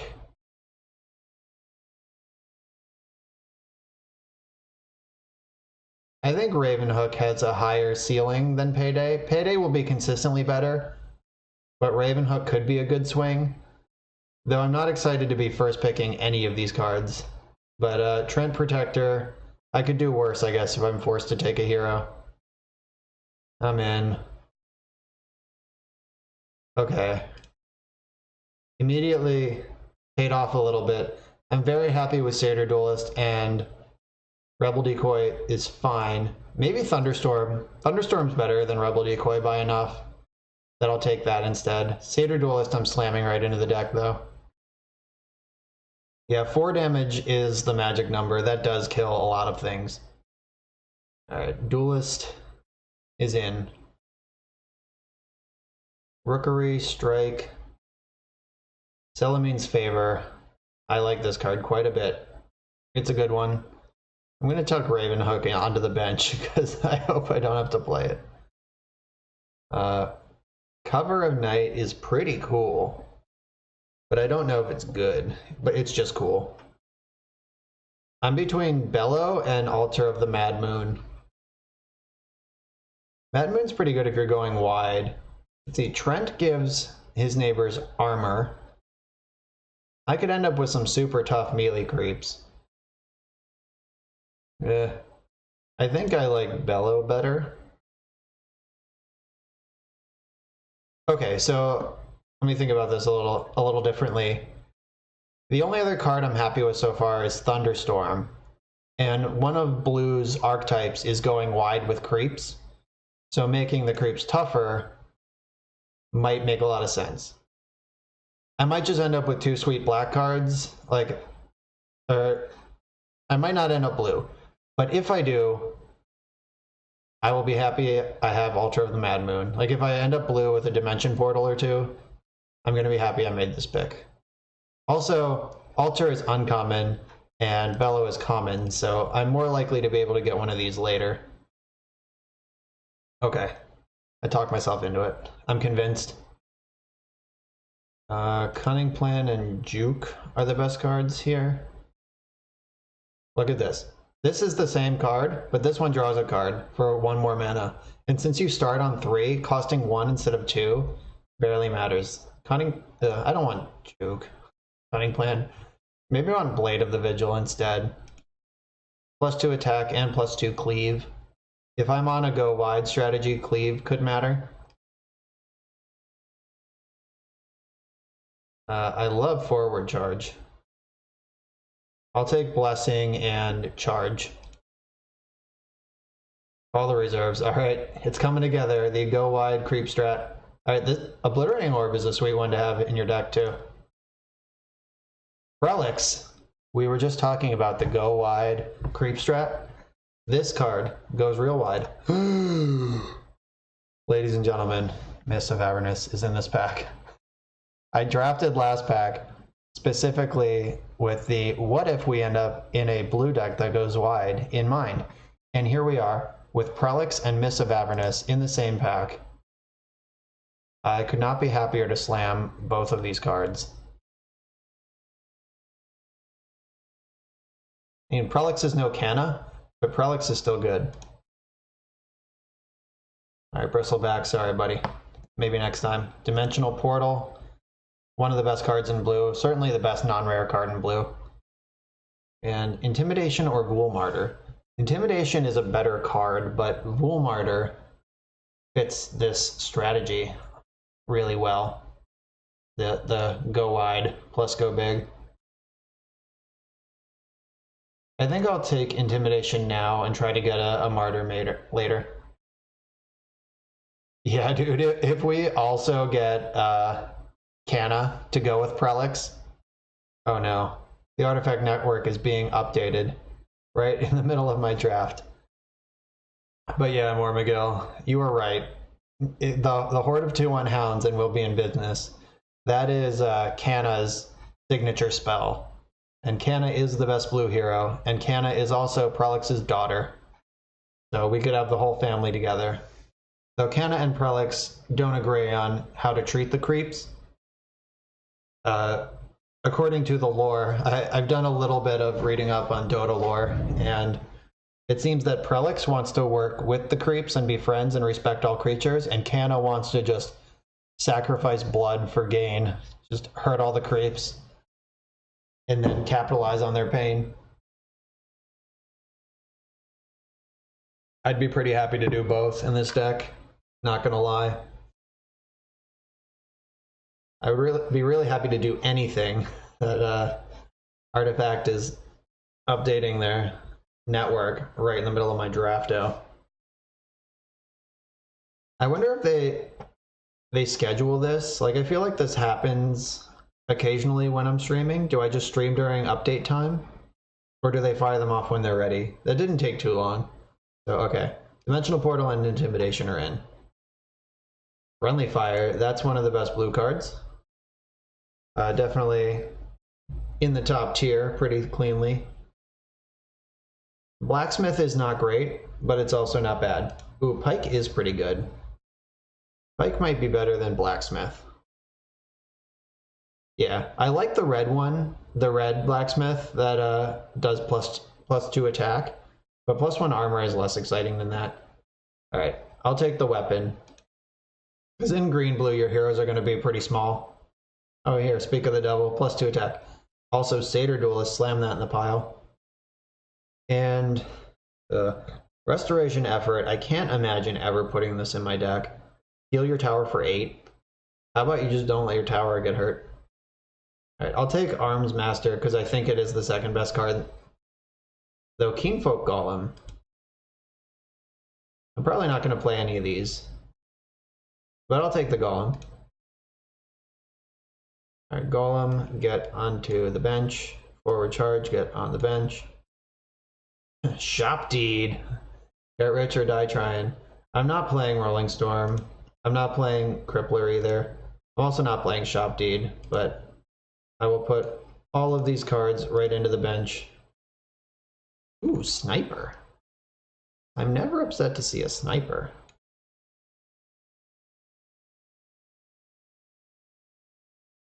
Okay, so I have Forward Charge, which is absolutely insane with a go wide strategy. Would taking Sniper really hurt anything? Dimensional Portal is excellent. Rejuvenator is good. Blessing is very good. Huh. So basically, I'm taking Dimensional Portal for sure. Yeah, 13/13 discard your hand is worse than 14/14 Rhino, absolutely. But it also costs 2 mana less. I've drafted Keenfolk Golem twice and I've put it in my deck twice. Once it was pretty good because my deck was super aggressive and never had cards in hand. Like, I think I discarded like 2 or 3 cards total in the multiple games I played it. But in these like green, blue, go wide, go big, made the game take a long time, I would never play Keenfolk Golem. So I'm taking Portal. Sniper is very good. but off color. Blessing is very good and on color. I think I just have to take Sniper. Yeah, I don't think he's particularly passable. I'd only really regret it if I get like somehow Drow Ranger or Canna in this same pack. Alright, Rix doesn't make me feel bad. Pit Fighter of Quidaj.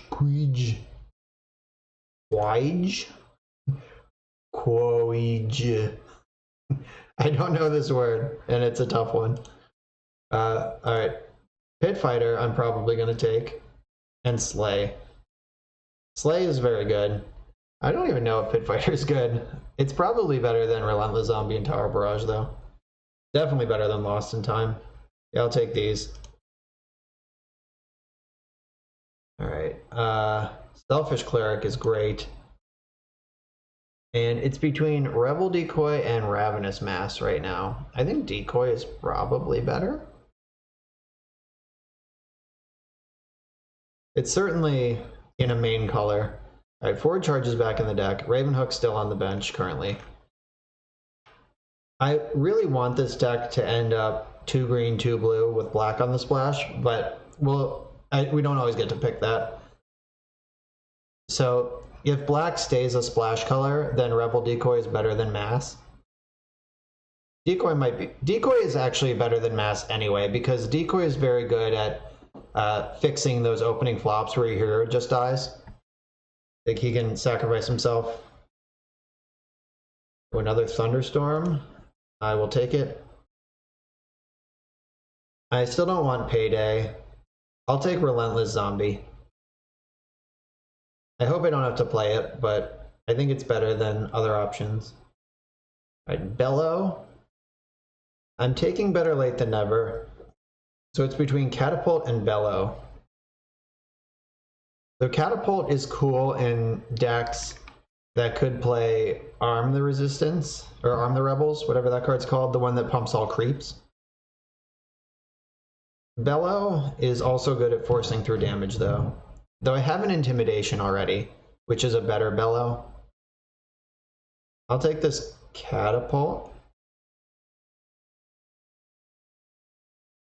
Sucker Punch and Lightning Strike. I'm not upset to see Lightning Strike. Whoa.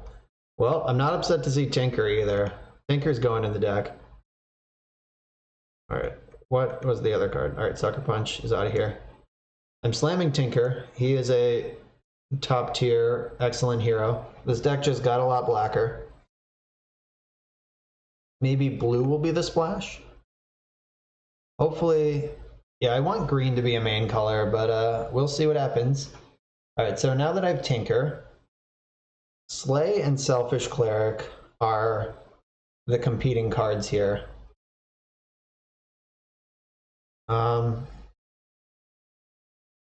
so I'm going to click Slay first. So Trent's signature card is a 4-mana creep, a 4-mana green creep. I have a Duelist and a Cleric already. So I have 5 4-mana green creeps. I think Slay is better. Passing the Rejuvenator, I would like a big beefy creature. I still have no serious green top end. But I think Slay's better.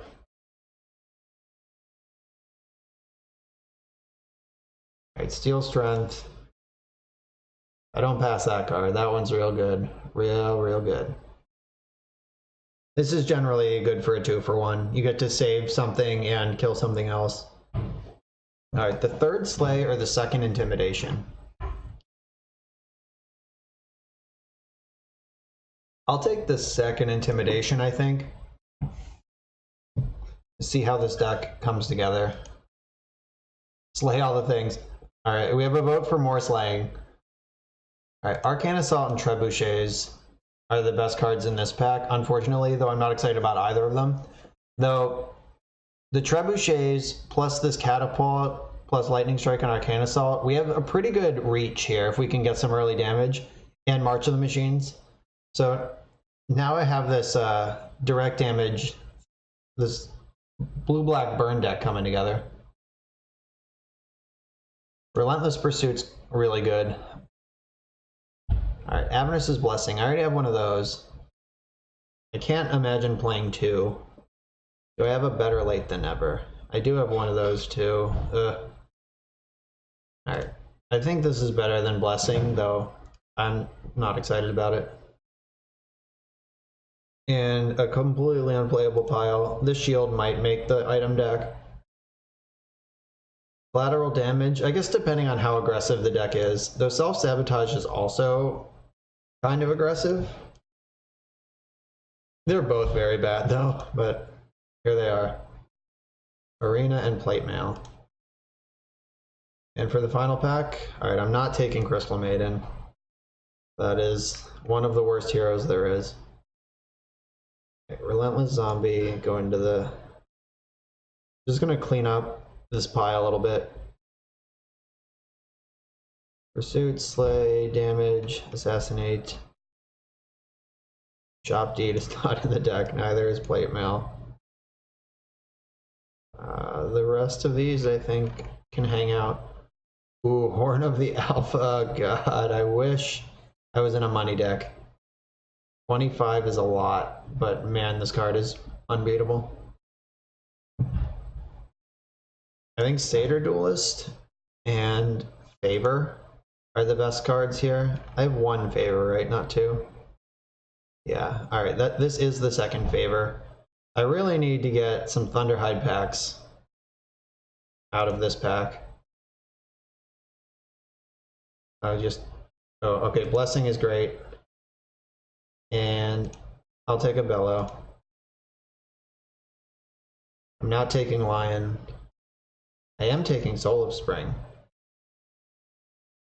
This card doesn't look very good, but I've certainly been utterly buried by it before, so it might just be great. It looks like all those other like red cards that are like modify hero with whenever you play a red card it gets bigger. But this one's actually good, is the difference. Alright, Soul of Spring, and I guess Relentless Zombie, because it's the only one I might play. Arcane Assault, your Grunt and Assassin might be the best choices here. So, another Catapult. Alright, what hero do we end up with? The Crystal Maiden. Alright, so I'm gonna play a Farvon, it looks like. We know how I feel about playing Farvon. Alright, Farvon, you're in. Begrudgingly. Alright, none of my heroes are particularly beefy. Alright, I'll start with black. Alright, Trebuchets. Apprentice is not super impressive. Collateral damage is just bad. Pit Fighter. After an allied neighbor dies. Okay.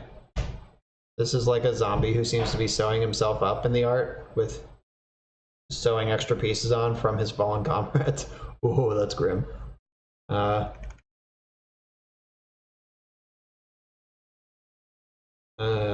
I'll come back to that. I'm not sold on this card. So maybe it's good. It comes down on turn 2. I'm not playing Ravenhook, unfortunately, in my first pick. Alright, blue cards. I don't like Better Late Than Nevers.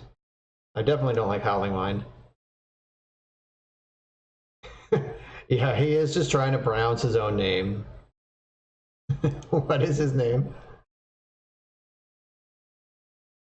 Like Quidditch. Yeah, that's probably true. I like Arcane Assault because it draws a card and gets initiative. Dimensional Portal is the best card. Barracks is pretty good. Reserves isn't bad. And these are all fine. Cunning Plan's the only maybe here. Alright, green. I'm sure I have a lot of cuts here. Juke, Bellow, Blessing. Oh, I have Miss. I forgot about that. That's a good one. This blessing is very good.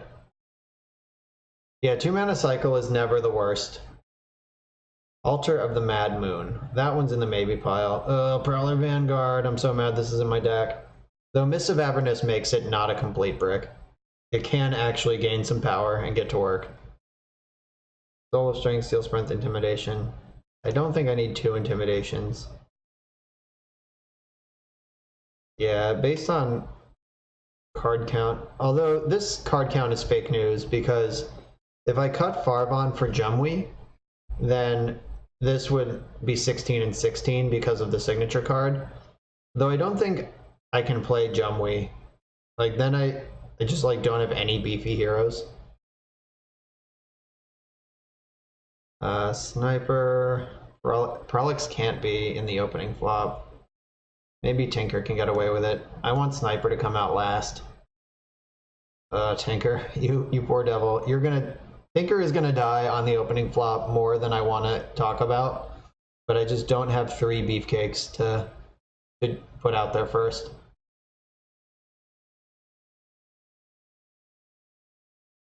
All right. Are there any red cards hiding in my deck? Nope. Alright, so I have to cut 8 more cards out of this. Thunderstorm, Friendly Fire, Call. Call is not the best. Alright, I'll cut Call the Reserves. You talked me into it. Dimensional Portal's just way better. And Barracks. Barracks is going to do a very similar thing to Call the Reserves. Thunderstorm. Maybe I don't need 2 of those. Like, blue is my splash, so shaving blue cards doesn't make me feel bad. I'm gonna tuck those away for now. I'll deal with those later.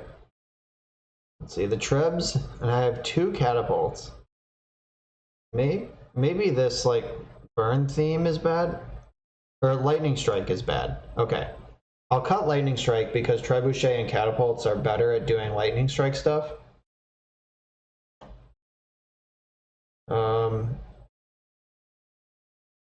Catapult is also just not good. So I have 1 trebuchets plus the March of the Machines.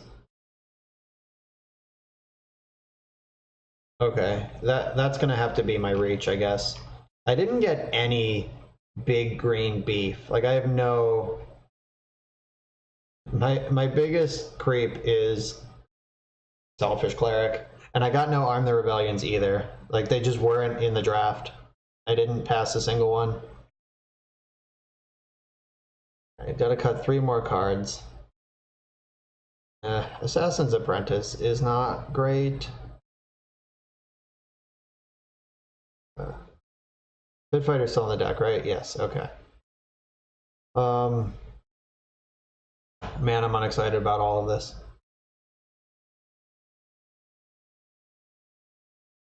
Three cards to cut. Though, unlike other games,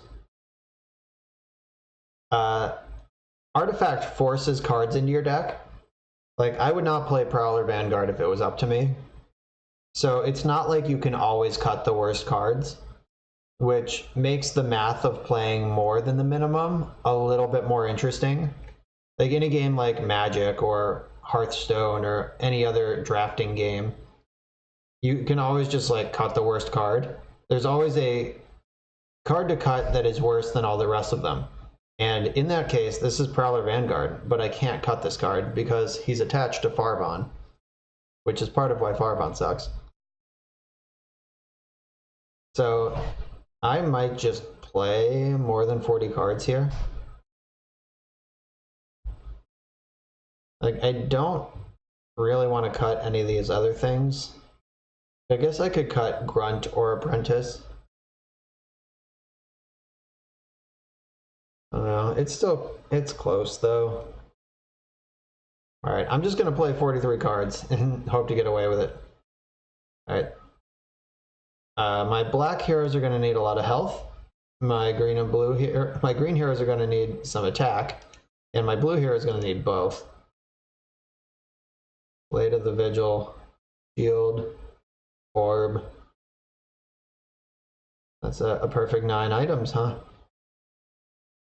I normally don't play a leather armor, but I'm going to because 3 of my heroes are so weak, and using the armor slot is not something I normally take much advantage of. Alright, this looks like a deck. I hope playing 43 isn't completely unforgivable. But I just wanted all those cards. What? Sue me.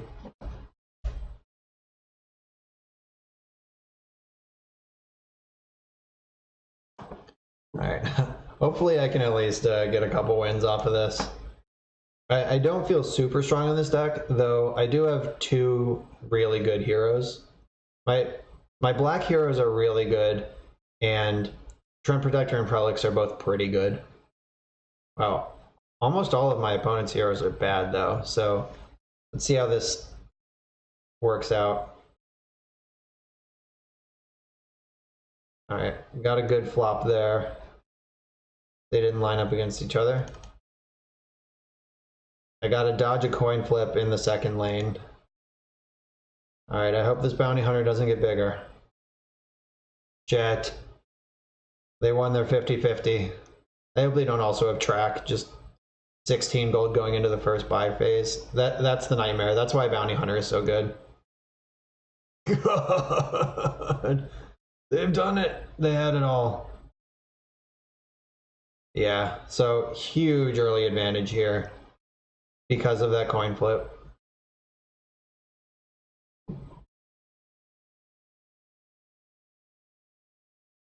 Alright, I'm way ahead on this Zeus though I'm sure their 16 gold will come up with some health or heal items. Alright, Prelix.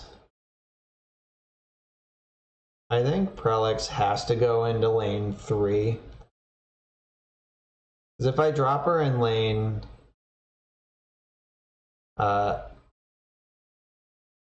2, she just dies. In lane 1, she just dies next turn, and just dies right now to any item. So just for her own safety, I'm going to tuck her into lane 3. Oh, Storm Spirit ended up over there too. I hope they don't get matched up against each other. Okay, good. Dodged that.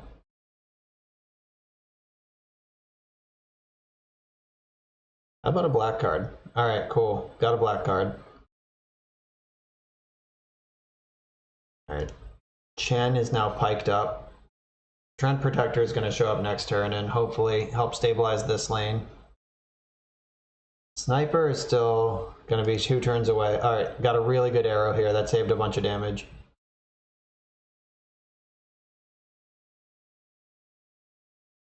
Oh god. They have Pit Fighter of Quage as well. That's going to be a 4-8. Lane 2. Punished very quickly. Alright, so definitely doing something here. My first shot with mana. Roseleaf Druid. Ooh, this ramps my tower. So what am I ramping into? I don't even know. Cleric might be better. Or Favor. I can favor one of these other lanes. Maybe I'll favor lane 1.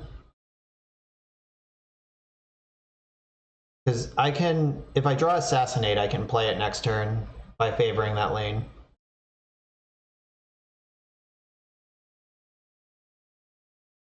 Possible I should have just passed initiative and make them act first, because I'm okay if we just go to combat here. But now they can do stuff if they want to. Storm Spirit is very bad, though. Just want to put that on record. It might be among the worst heroes in the game. It is a 4/6. Great. And he's just getting paid off for having this bad card. Used Ball Lightning to move him somewhere else.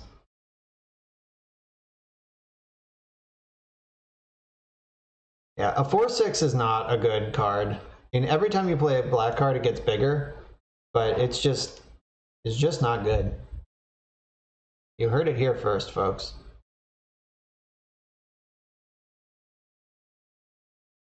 Alright, I'm gonna buy this heal. I am a hater, Mormigil. I hate bad things. We hates it. I'll play Trent Protector here. Or I could play Trent Protector in 2 and try to intimidate something.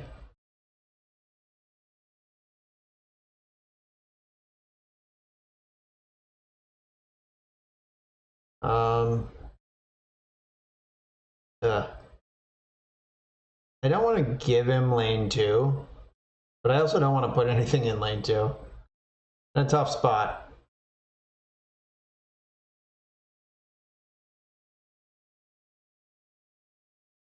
Guess I could put Trent Protector and Sniper over here.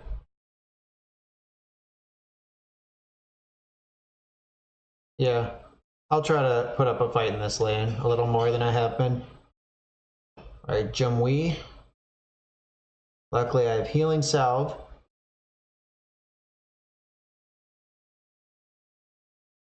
I have 7 mana in this lane. How about an Assassinate? Alright, a Slay. Okay, slaying the fighter of Queedridge is gonna be nice. Alright, save this guy, though 5 is still not much at all. So I can play March of the Machines somewhere. It's probably going to be best in lane 3, where I can just go to Pound Town against all these creeps. So playing March into lane 3 will kill this creep outright and leave Storm Spirit dead to any combat. So I think that is the play.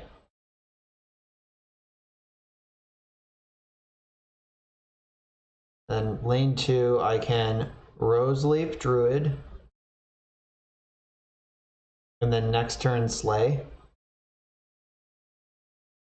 Alright, Machines, March.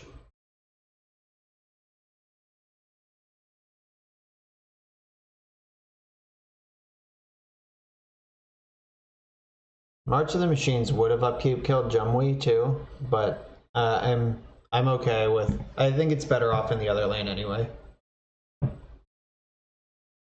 I can deploy Prelix and suddenly Thunderstorm next turn into a lane as needed. Battlefield control. God, that's annoying.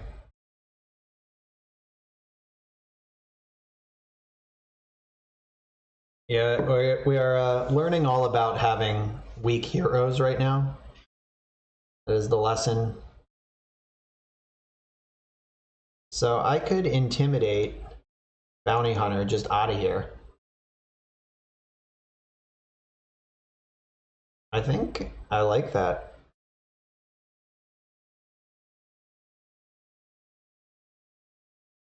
Yeah, just get out of here, Bounty Hunter. Alright. I would have preferred it landing in lane 3, but that's okay.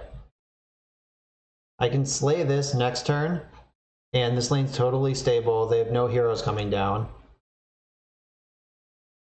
I don't even need to slay it now. It's actually just gonna die. Alright. Let's just kill all these things now. I have Rebel Decoy to save a hero if it turns out that I need that. Like if they play a blue card, Zeus will deal 1 to... Yeah, okay, so Zeus is going to deal 1 to Farbon, which I just can't have.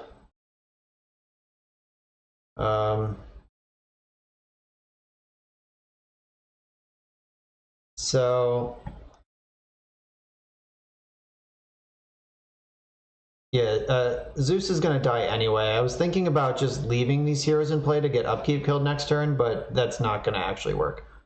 So I think I'm going to use Decoy to save Farvon.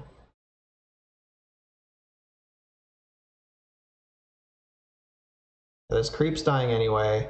This one won't when Farvon moves though, so there's a lot to like about moving Farvon over here. It saves this creep, saves Farvon.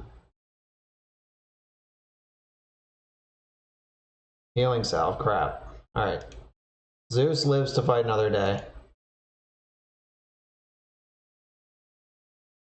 So now I like saving Farvon even more.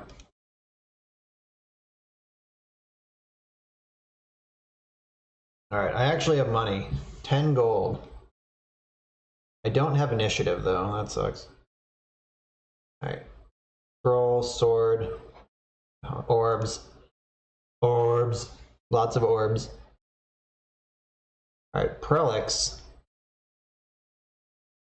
I am gonna put Prelix into lane 1 like a complete savage and hope that they don't do anything messed up. I wish I had initiative. It would be a double hero kill. I hope they don't have a heal or a pump. Oh, landing against Jumwei was the best. That's good news. But I hope I just get to jam this Thunderstorm before they do anything untoward.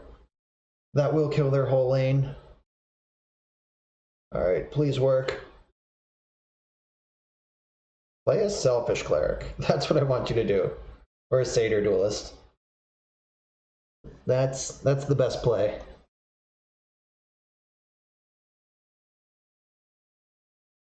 The tension when you don't have initiative. Yes. Get out of here. Yeah, the tension when you don't have initiative, when you have a sweet spell but nothing to do with it, is so good. They did such a good job with initiative in this game. That's a great mechanic. Tinker's coming back down next turn. Fur-lined Mantle. I don't care about that. Will this sword be better elsewhere? I think Farvon needs a sword more than Prelix does. Or maybe, no, I got this lane under control. Not worried about this lane. No, let's make Prelix into a real warrior.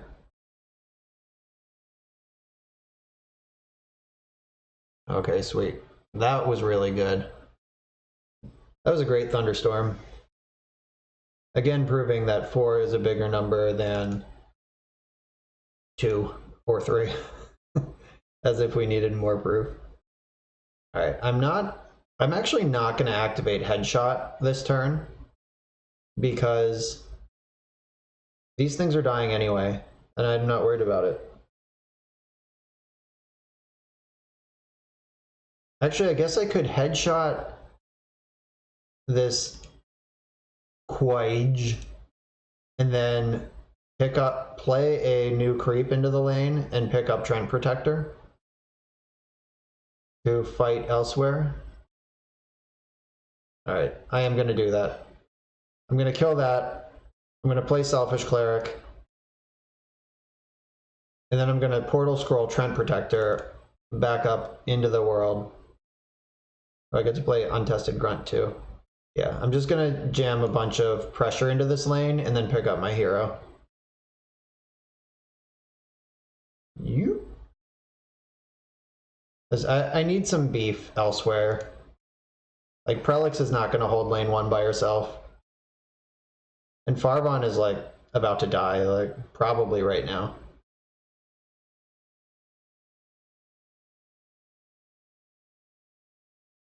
Roseleaf Druid. I'll put that right in front of Zeus. If they heal Zeus, better late than never. Damn. Can't stop that. Alright. Roseleaf Druid right here. If all this works, I'll get an upkeep kill on Zeus, which is the best possible because they'll be on 7 mana next turn, which is when Thunder God's Wrath happens. So upkeep killing Zeus on 7 mana is insane. Alright, they're not going to give that to me. So I have to be mindful of the fact that Thunder God's Wrath could happen from lane 3 next turn. Alright, unfortunately can't save Farvon. So this creep is going to die next turn. Heal a unit. Yes. Pike. My deck is kind of gummed up with clunkers. Maybe I should change that. Alright. I want Trent Protector in lane 1. And okay, if I play Tinker, he's going to end up here, and he'll die to Thunder God's Wrath, because that'll deal 4 and Zeus will deal 1. So maybe I just have to take a turn off in lane 3. I really don't want to let heroes die to Thunder God's Wrath ever. My best draw is Assassinate, and I can just pick off Zeus from lane 2 before he even gets to make a play.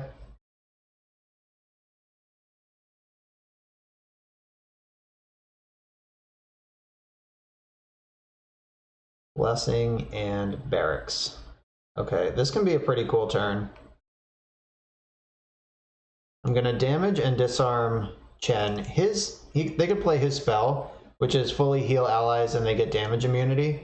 But if he's disarmed, he's not going to kill Trent Protector anyway. So I'm going to start with that. Healing Salve Chen. Okay. Blessing would... I can Blessing into any lane. I can also Barracks into any lane. I can do both.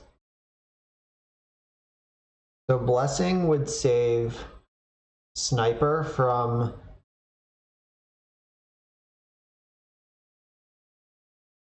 Thunder God's Wrath. Fountain Flask would too. This is Modify though, that's forever. I want to beef up these. Yeah, getting Tinker and Prelix permanently buffed on health is a big deal. Wow, that's a big thing. I wish I could slay it. Boop. Save your slays for Thunderhide packs, people. Alright, Chen has activated its ability for the game. You usually only get one of those. Alright, so better late than never. I want that to happen in lane 3. I'm going to keep my presence up in there. So they have Bounty Hunter and Jumwei coming down next turn. Alright. So that'll put damage on their tower. I'm just like low-key ahead in every lane here, I think. And I'm not crushing any lane, but I'm not in any trouble in any lane either. Right, Pike. Piking up Trent Protector feels pretty good. Making this a serious beater instead of a not so serious beater.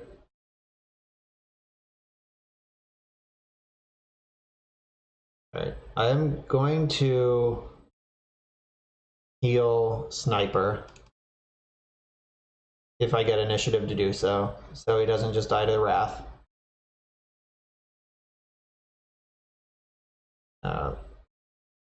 Oh, that was a weird deployment spot for that. He's playing like he has Thunder God's Wrath, so I'm gonna respect that it's probably true. Like if he didn't have Wrath, he would have put this 4 power creature in front of my 4 health hero.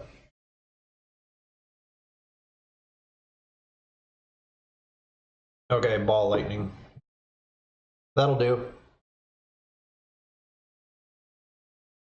Yeah, that's fine. He spent a card to deal with my Sniper. So now that makes me think he might not have Thunder God's Wrath. Though, I don't know. Let's see. Unsupervised Artillery. He has 1 card in his hand that he drew 3 rounds ago. Like, what's he holding on to if it's not Wrath? Alright, you've killed my Sniper. Good job.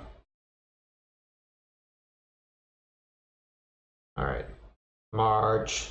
All right, so this is out of charges now. Unsupervised artillery is not going to work because the artillery is very much supervised by these 3 creeps. All right, dimensional portal changes the deal. All right, that sucks. Good thing I have 2 more of those. Lots of gold to spend this round. +4 health, finally. Okay, okay, my things are getting healthier. And I want to give...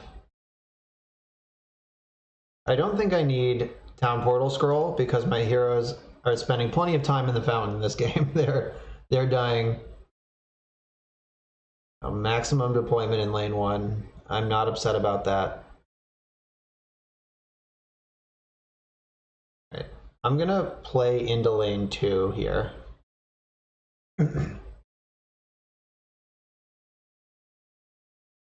Yeah, they are splitting between 1 and 2. I thought they would. Sniper will be ready to headshot next turn when he gets deployed. He can pick off Zeus if I have initiative. Chen's in a bunch of trouble, though they could have his God spell. That might be the thing they drew for rounds ago.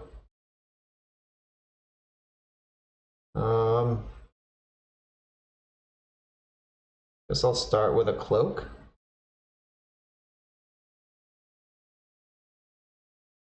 Let's see if they go damage immune. Like, this card that they've just been holding on to forever has got to be one of their 7 mana spells. Oh no, it was Vandal. Weird, they didn't have a better time to play that. Alright, Chen's in some trouble then. I want Tinker to also have a coat on.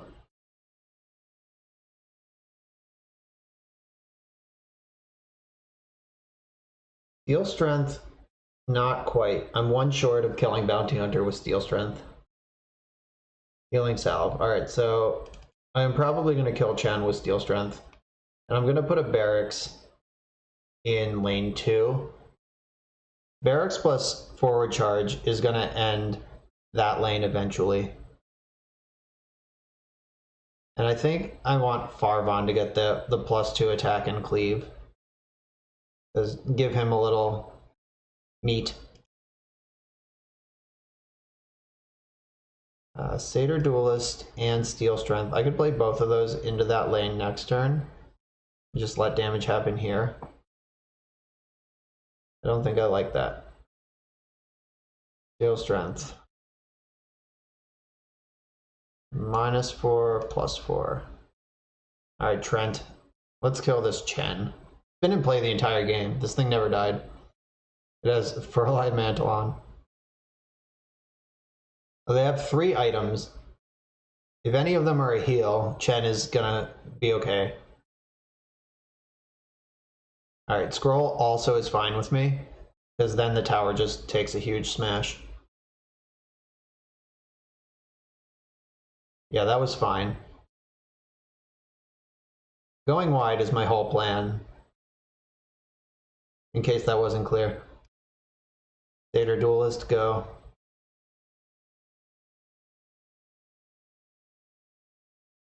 We're both. This is a really interesting game because he has 4 cards in hand and I have 2. Like I've not seen a game so far where both of us just spew all our cards like this. Zombie. It'd be a shame if it got cleaved.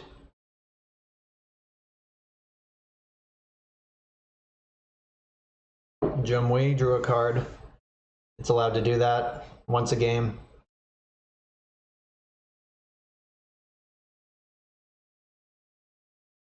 Alright, Farvon, go.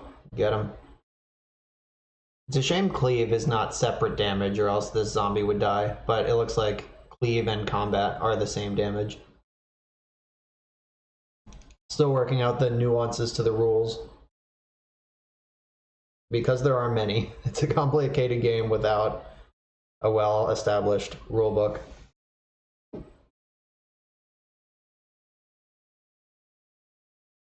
Alright. Got a hero kill. Got some money to spend. Oh god.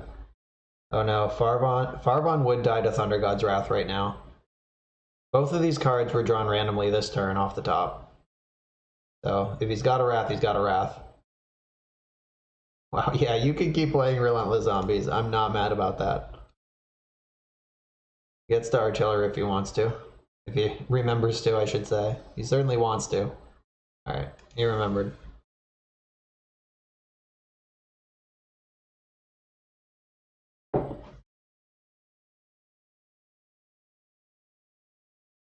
What else you got? This is the thing about blue heroes and blue lanes. Like, he is dominating this lane on board position and everything. And, like, my tower took 7. Like, if you just replaced that card with a some sort of red card, my tower would have taken a huge hit. Instead, it took a tiny hit.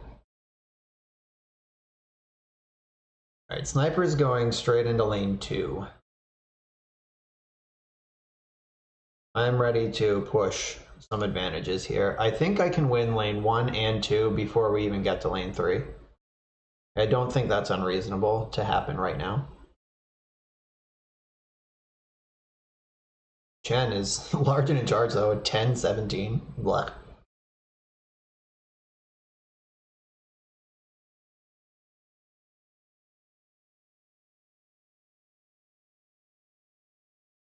Alright, I get 2 new ones. Alright, Assassinate, about time. Alright, so I can just kill this lane right now with forward charge.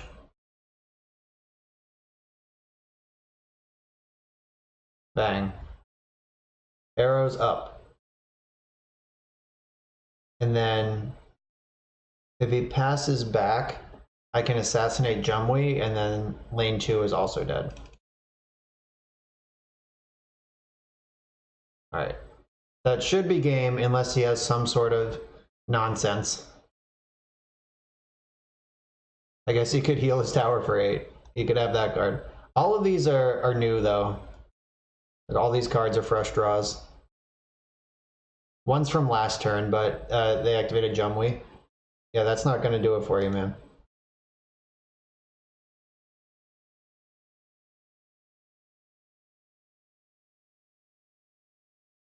Track. Okay, I think they're just wasting a bunch of my time right now. Yep, alright. This tower's dead. This one's dead and they don't have a hero. It all came together. I'll even send a message. Sniper's not messing around. And victory. Woo.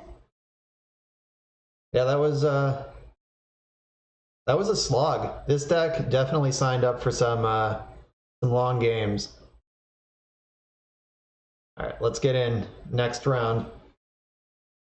Yeah, they had some early hero kills. Like some really early advantages because my heroes are so weak, but on stats, but they're so strong on ability that I eventually was able to grind back in. All right. 2 bristlebacks. Blah. Ursa, Bounty Hunter.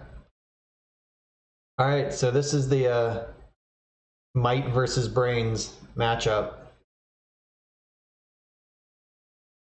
All right. Trading. Alright, I got a trebuchets though. Where do I want that? Probably... I'll just get the Treb started in lane 3. I'm doing that because Trent Protector can actually hang against Bristleback a little bit. Farvon is going to get chomped here. And I'm okay just like spending a bunch of time. I want to waste time in lane 2 while I win lane 1 and 3. It could be way too early to make that decision. I'm just, track is so good, Bounty Hunter, why are you so good? Yeah, it could be too early to make that call. And by could be, I mean totally is. Like what lane I'm abandoning. But I had to make a decision on where to put this, and I think that lane 2 is going to be more competitive over the course of the game than, or lane 3 than lane 2 is. So Mists of Avernus, I'm going to put Mists into, I want to make lane 1 my my creep lane. Like that's where I'm going to put Prelix next turn and just hope it doesn't flop against Debbie. Yeah, that Mist should get to work pretty quick.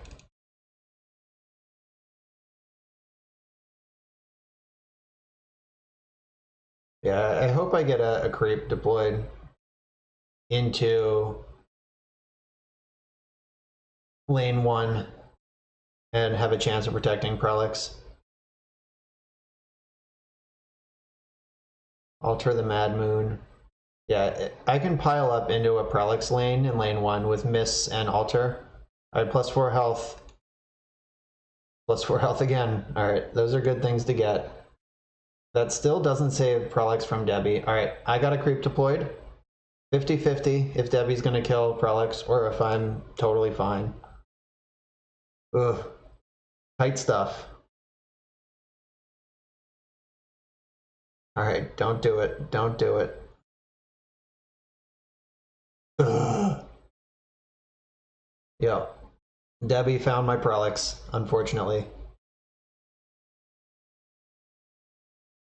I don't think I have anything in the deck that could save her. Nope. This is a modify, so Prelix will come back bigger. It'll be a 4/9 when it arrives again in 2 turns.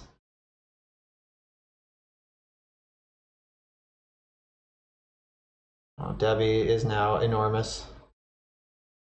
Alright, that is what it is. I'm definitely gonna put some effort into this lane though. My miss are a strong reason to deploy heroes over here. Yeah, that sucked. Just straight up 50-50, completely take over this lane or stay competitive. Right, Cloak will not save Farban. Rebel Decoy will. Rebel Decoy, yeah, okay.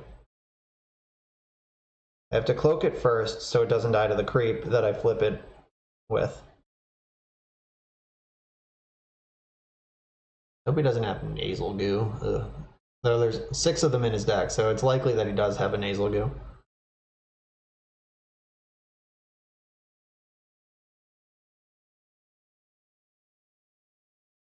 And then I can play Altar of the Mad Moon into lane 1 from lane 3.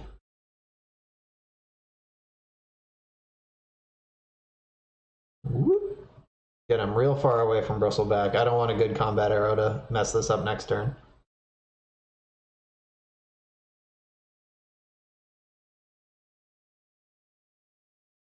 Alright, so I could play Altar, or I could just play Selfish Cleric into this lane.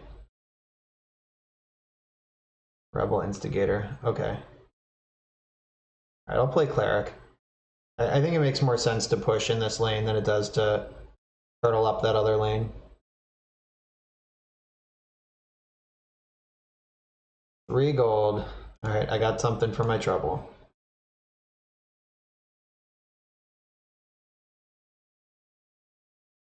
Neither of these hero powers are ready.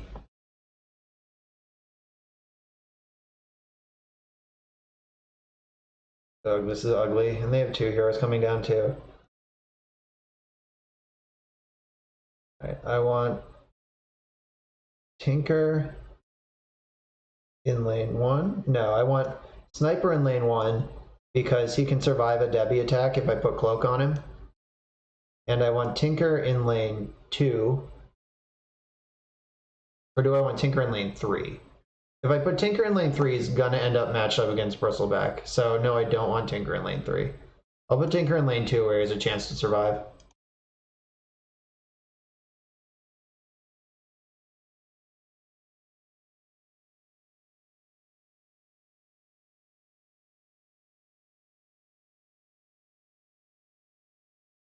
I got that shitty flop there, and the Got a trade there at least, I guess. Satyr Duelist and Friendly Fire. Alright. Prelix is going to redeploy into this lane next turn and do some serious damage with Friendly Fire.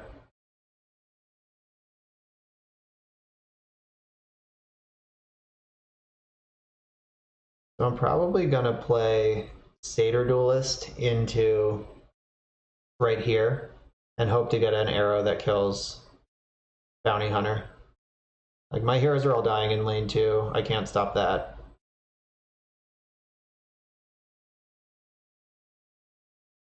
No accident. I was just gonna say, no accident picks off Sniper.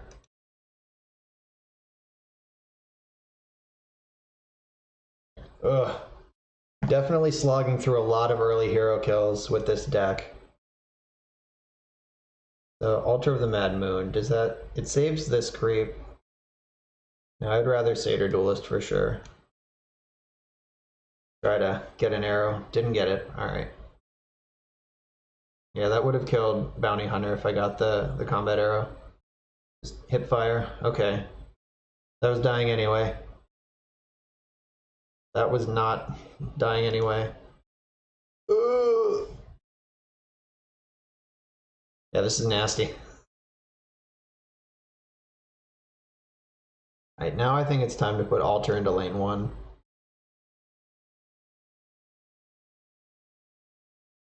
And then I hope they do something to pass initiative back to me over here. Because I would really like to Friendly Fire. Okay, good.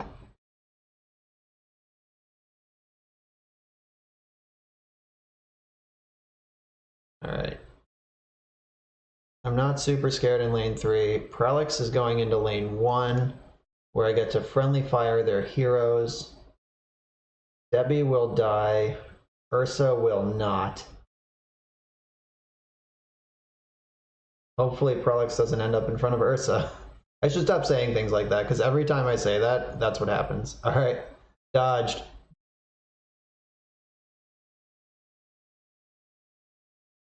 Alright, the Miss will pump these things.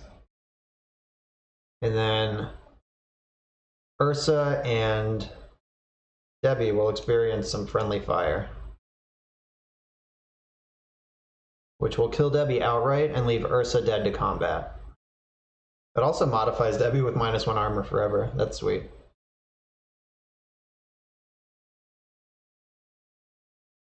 Alright, I hope the tide starts turning now. I have 3 heroes deploying next turn to their 0. Enrage. Okay, so that'll save Ursa for a turn. Yeah, it's awesome they had to use Enrage just to, like, not die to a melee creep. That's an exciting use of their resources. This lane is dead. I am not willing or able to spend resources on it anymore. I think the best I can hope for is that Bounty Hunter and Bristleback are just stuck here. Tinker, Sniper, and Farabon coming down next turn. Headshot and... ooh, they played the Oath. Okay. They're going for an Ancient Race here. I don't think it's going to work out for them. If they have a sword right now to... they would need 2 swords, I guess. Alright, there's one of them. Do they have another? Okay. Alright, now this is dead. So now the Ancient Race is more reasonable. Though this Satyr Duelist, if it gets a right arrow at any point, will just kill Bounty Hunter and stabilize this lane. Alright, I can't do anything in this lane. That's a great arrow. Kill that creep. Wipe it out. Leave my tower unscathed. So my plan is to deploy... Alright, so I have initiative. There's nothing I can do to lose initiative. I couldn't lose initiative if I wanted to. So I can play Tinker into lane 1, and he gets to zap Ursa. Alright, more attack. More attack. Alright. Tinker gets to zap Ursa for free and clear out this lane. And then Sniper is going to go into lane 3 with Farvon.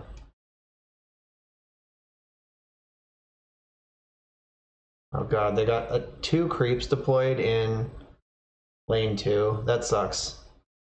They might actually be able to race. I might have to put barracks into lane 2 just so I don't die to the oath. Alright, I'm crushing lane 1 right now though, and then lane 3 we're gonna fight over. And I have to respect the ancient race that's happening here in lane 2. I hope I get an assassinate at some point.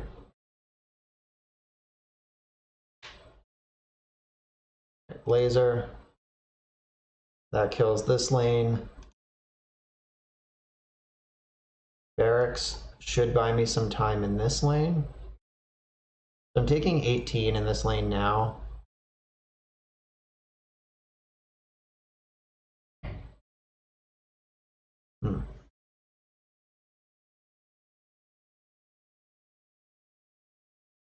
I might have to barracks this lane.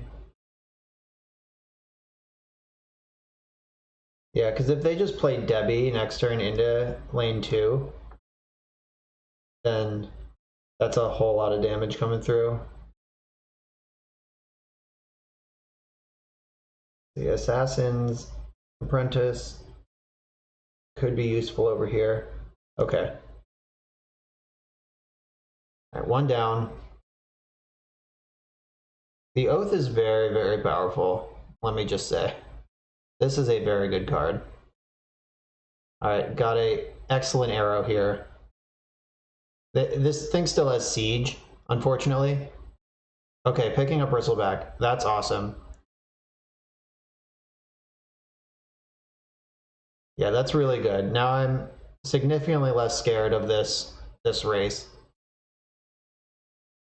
And it means they get to play Bristleback into this other lane next turn, which I'm not excited about.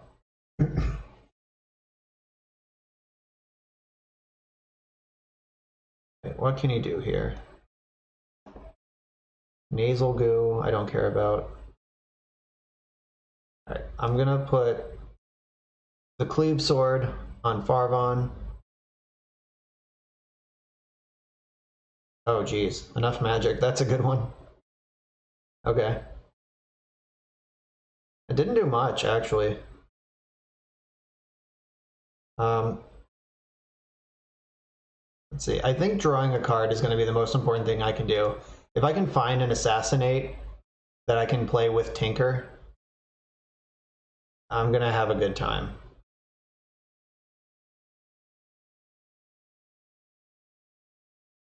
That's about the best thing I could hope for, I think.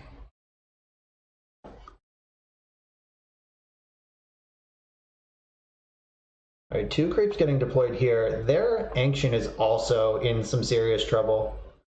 So they can't ignore this Ancient, and they already pulled off of my Ancient, and then lane 3 is really too close to call right now.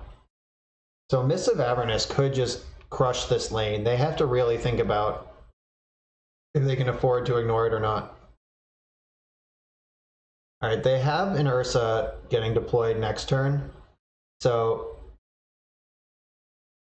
not necessarily killing this for sure. Oh, Dimensional Portal is real good. All right, so I can draw a card, then I can Dimensional Portal, and then I can get back initiative going into lane 3.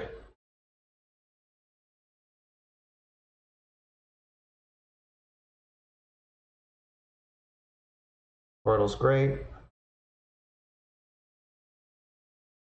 Does anyone else need a sword?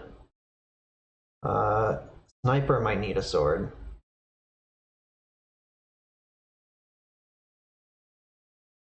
Alright, I'm gonna Arcane Assault, draw a card, and get back initiative going into the third lane.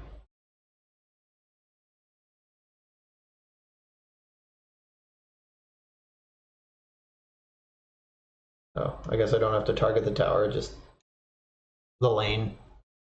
Zap, get initiative back, March of the Machines. Nice. Alright, so this ancient is in trouble. My creep is doing his job. The barracks just saved me 17 damage in this lane. Alright, now here we are over here. I'm gonna start. Alright, so I could play Blessing first, which would save me from no accident. Yeah, that sounds good.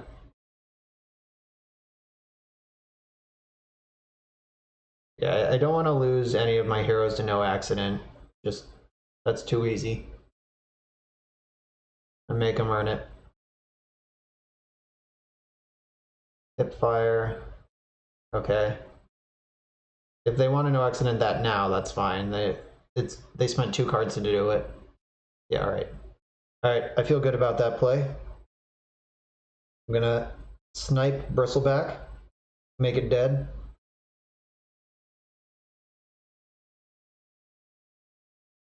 And this has 5 siege. 5 is less than 12.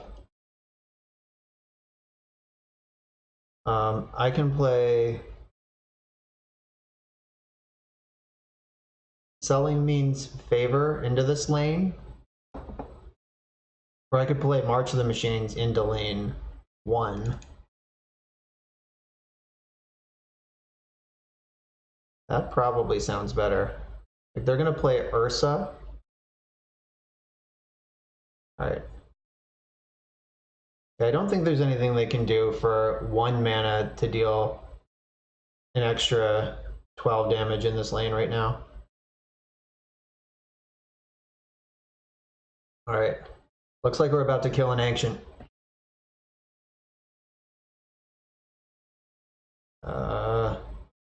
More attack. More health. Yeah, the Oath versus Mists of Avernus. I got 2 creeps over here. Good job, Prelix. The Barracks absorbs another 13 to 17 damage here. Alright, they got a creep deploy, and they got a good combat arrow. But I have forward charge, which points my arrows directly forward and gives all my things siege. So I'm not quite sure what cards even exist that could help him here. I'm gonna play forward charge while I still have a black hero in the lane, just in case. 50. Got him. We both had a busted improvement. The barracks held off so much damage in lane number 2. That was great. Alright, I'm gonna run to the bathroom real quick. I'll be back and we will play at least another game.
Yeah.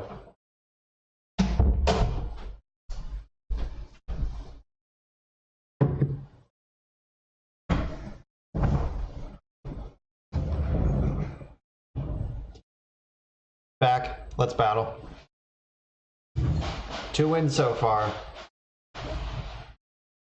This deck is pretty resilient. I've been impressed at how often our early heroes can get crushed in the early combats, and then we just come back to win the game anyway. And obviously I have a sample size of 2, but that is...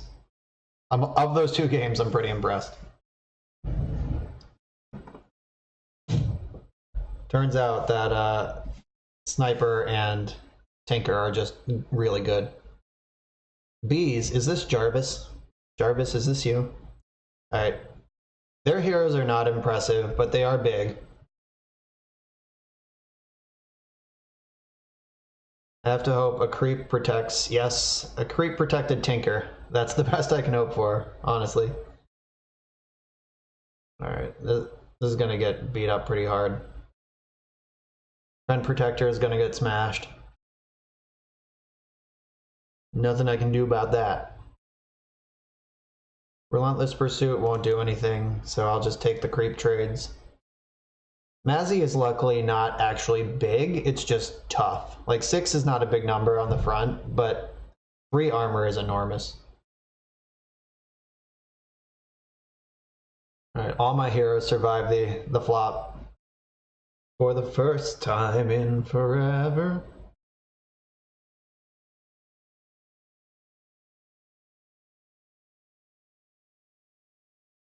Alright, Prelix. Where do I want Prelix? Probably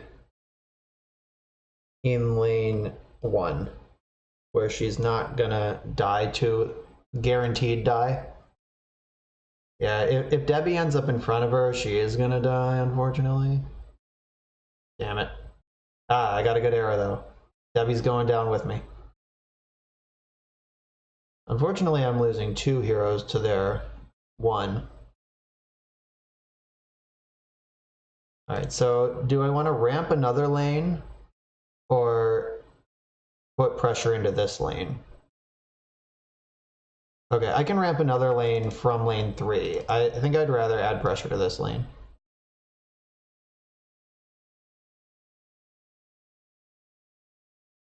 Alright, I hope they don't have a way to make this not an even trade. They do. Blah. Losing 2 heroes to their 0. Yep. Little heroes versus big heroes. Ooh, I could Relentless Pursuit and kill Debbie right now. The question, I guess, is that better than just not doing that? Because that might end up leave Tinker in front of Bristleback. I have Sniper coming down next turn. I think I want to do that, actually.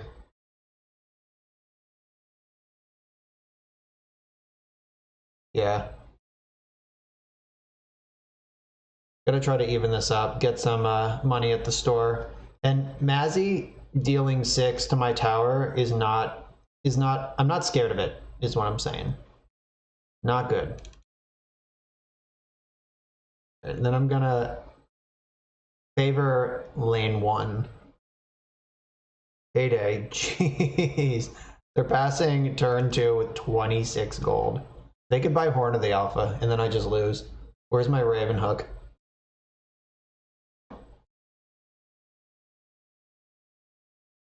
Alright. So I can upkeep kill Debbie with March of the Machines. Yes, praise Allah. Extra health for my sad little heroes. Alright, Sniper. I think I want Sniper in 1. Because Tinker is about to die. And I want some friends there. I hope Sven doesn't go into lane 1, but it seems like a likely place for him. Yep. All right, 27 gold. What did you do with it?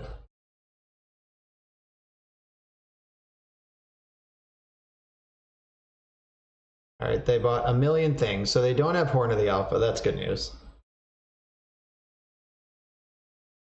Oh, I have Assassinate. That's cool. What can I do with that? Oh, that sucks. That Assassinate is awesome that I have it. But March of the Machines is basically assassinating Debbie anyway. Though this creep is killing Debbie anyway. So I could just assassinate Bristleback right now while the getting's good.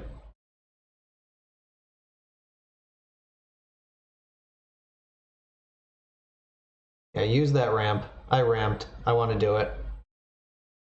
Like, I just need to get over the finish line in this lane. Like, every turn Satyr Duelist gets bigger is a huge deal. Like, this lane, I have plays to make in it. Shield, armor, and friends have armor too. Okay. You know who else has armor? Sniper. And I'm gonna put cloak on Tinker.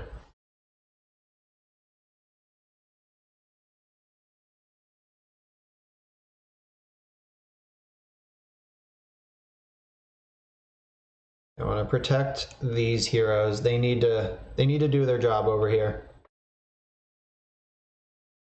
The sniper's doing his job here, cracking in on this Sven. That was a good arrow. I actually appreciate that quite a bit. Thank you, sniper, for your service. Right, they're keeping initiative. They correctly assess they don't need to play guards in this lane. Right, cloak. So I can intimidate Debbie out of this lane. Or I could play Rebel Decoy and try to get a generous arrow, but Decoy gets no accidented. They have one Debbie coming down next turn. So if I intimidate this Debbie, I don't want it in lane 1, and it's totally fine in lane 2. Like, it's just a 50-50, like, good times or bad times. Flip a coin. Please go to lane 2. Alright, she's in lane 1. Lame. Right. But I do have friendly fire. So Debbie could kill Sven. I guess she wouldn't kill Sven. She could battle Sven. Additional attack or additional returning to the fountain. Armor, I don't love the armor. Alright, I want the attack pike. Making Farvon a relevant threat is going to be a big deal in this game, I think. Alright. And I'm going to put Trent Protector in lane 2. I don't want to give up a lane that easily. Like, I could put Trent Protector or Prelix into 3 and push my advantage there. Look, they just committed their second Debbie to lane 1 because they thought I abandoned lane 2, and I didn't. Surprise! Lane 2 is now suddenly defended. Wow, their shit is wrecked over here. So, Sniper and Tinker's abilities are both live right now. I could make friendly fire kill the Debbies. Oh, or we can just go straight to combat. Let's do it. Enough magic. You got it. Satyr Duelist. Get in there.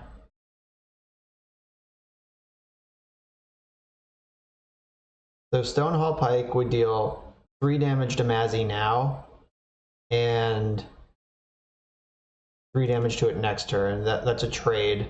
I don't want to trade. I just want to buy some time. Alright.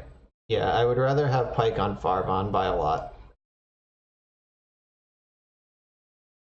Just get some damage into this lane. Bristleback is coming back down next turn.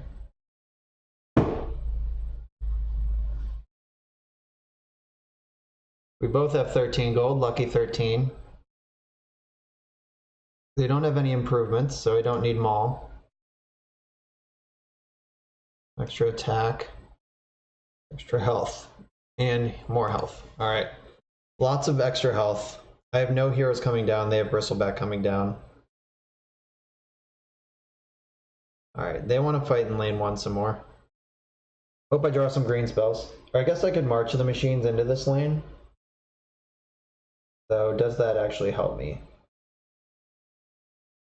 Barracks doesn't help. Assassinate. Ooh, that is a big deal. So I'm gonna cloak up Sniper, make sure he survives.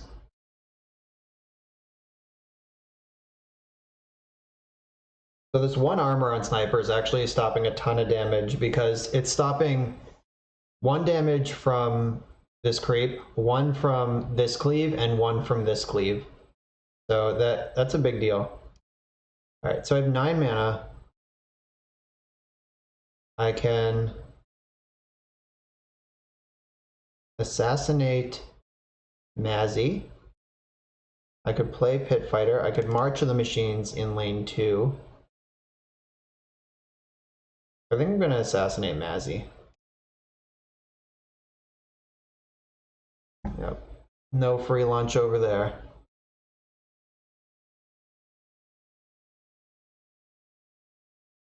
It's entirely possible I should have killed Sven instead. Like I could headshot plus assassinate to kill Sven. Uh-oh. Now they have piercing damage, so the armor is getting stopped.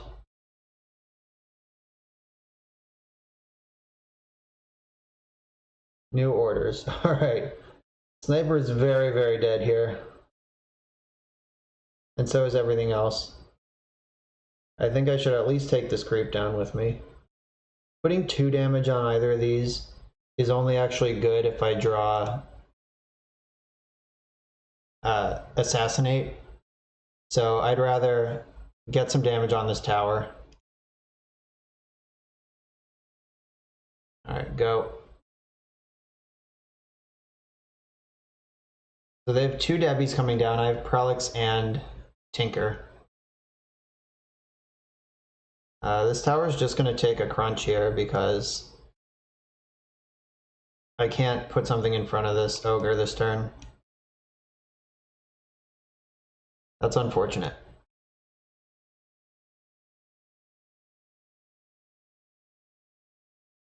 Can't do anything here either. Oh, come on. I want Farvon to attack. Yeah, I want Farvon to attack the tower, so I am making this switch. I still kill the creep, and I get 7 damage on the tower.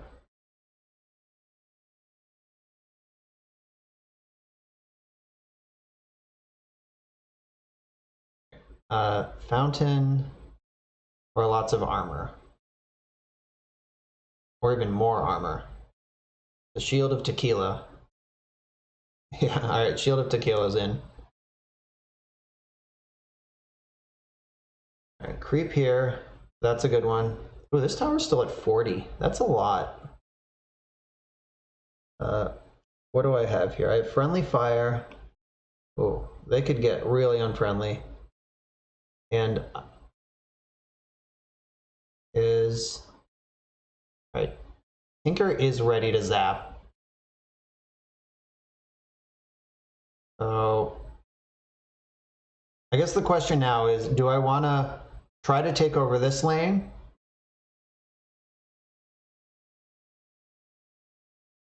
I think I do. I have a lot of time left in lane 1, and hopefully this gamble pays off. This is definitely a huge risk. I'm not going to act like it's not. But hopefully they do something to give me initiative in this lane. They don't just attack.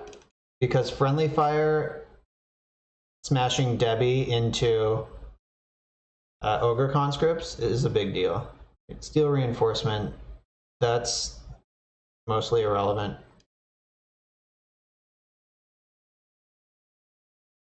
Another one. Okay, that one's a little bit relevant. Gonna need a demagicking maul over there.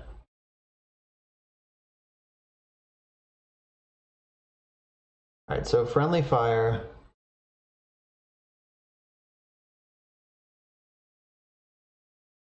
And smash these two into each other.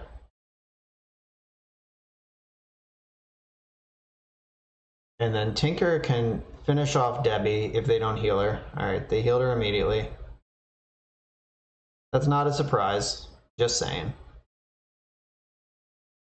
Alright, I can shield Trent. Which would save my satyr. Alright. I also plan to still shoot this Debbie. Steam cannon, that's a good one. That is a very, very, very, very good one. Alright, steam cannon and I'm dead. Huh. Shit, yeah, I just punted that.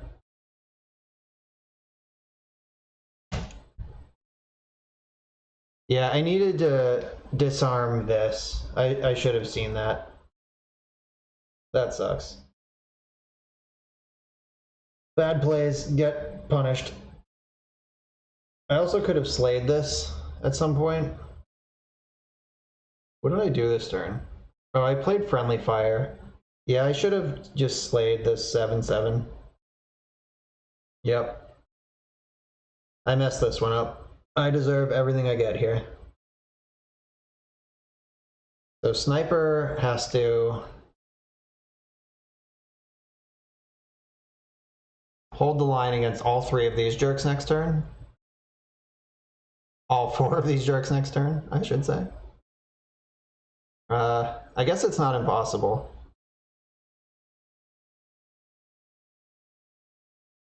Alright, so blessing in this lane.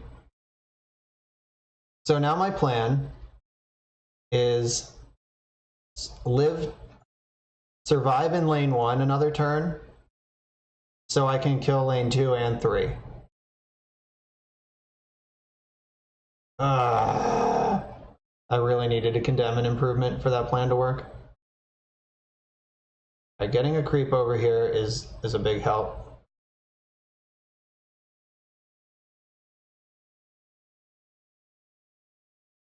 Two armor on this Debbie, god.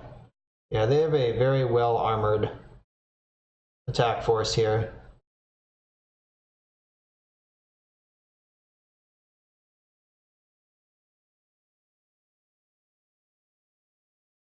Yeah, armoring up that tower is such a pain in the ass.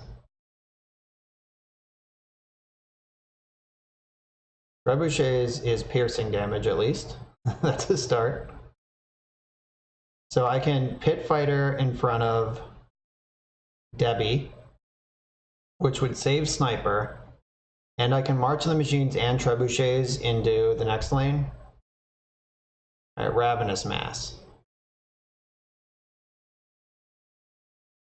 That becomes a large creature very quickly. I can slay it though. All right, I will put this in front of Debbie. Just in survival mode here. Steamster. Okay, this lane is not as dead as I once anticipated. So I'm gonna play trebuchets into lane 2. I imagine they're going to activate their Ravenous Mass, and then I'm going to slay it for a huge beating. And then I can march the machines backwards. Alright, I don't care about that. I'm gonna pass initiative here. Because if I do a March of the Machines now, and then they activate Ravenous Mass, I'm dead. Alright. Got him.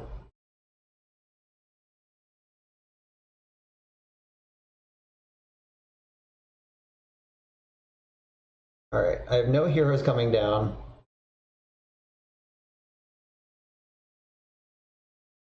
Alright, I don't think this plan is gonna work.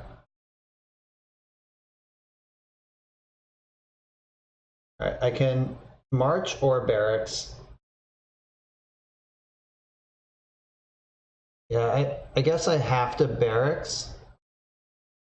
So if I get barracks over here, and it lands in front of Bristleback, or I draw... Oh, right, assassinate... Steam Cannon can cross lanes. That is still a true fact. Alright. I'm in a bad spot here. There's no denying it. And Trent Protector, what a bro, attacked Debbie that was going to die anyway instead of dealing a bunch of damage to this tower.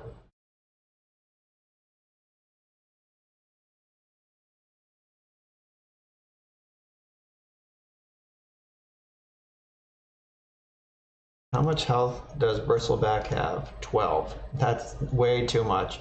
Alright, so I need barracks plus my randomly generated creeps into lane 1.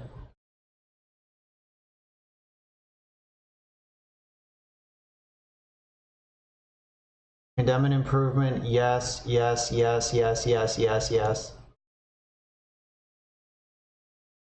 Alright, I gotta survive. Alright, I got 2 creeps here. I hope one's in front of Bristleback. One is... Alright, I got it even better. One's in front of Debbie and Bristleback got a bad arrow. So I have initiative. I can kill Debbie right now before any nonsense occurs.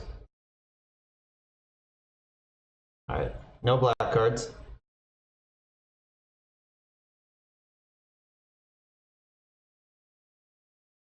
Owlbear Crippler, okay. I don't care about that. I would like to draw a card. Roseleaf Druid, that doesn't help me. 2 damage. I will kill this creep. Alright, so if they can change Bristleback's combat target, the tower is still at 1. So I think I have to put 2 marches into lane 2. That'll clear out this creep. Then I can Obliterating Orb one of their armors and go to town. Okay, I don't care about that. March. Oh my god. Are we doing it? Are we doing it? They passed initiative without making a play. Are we doing it?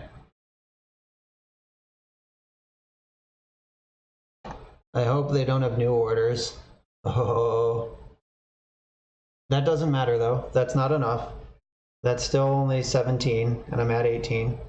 Alright, Hellbear doesn't matter at all. This barracks might have done it. Oh my god. We did it. Woo.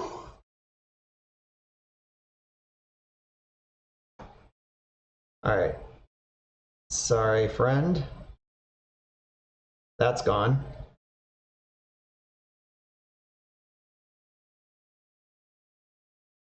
Alright, that's not enough. I have also this. And just for the rub-ins,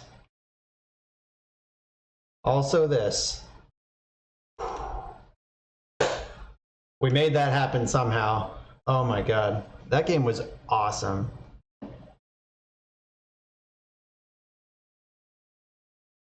Yeah, still had all these. Barely. That might have been my favorite match I have played of Artifact total yet, period. That was so freaking sweet.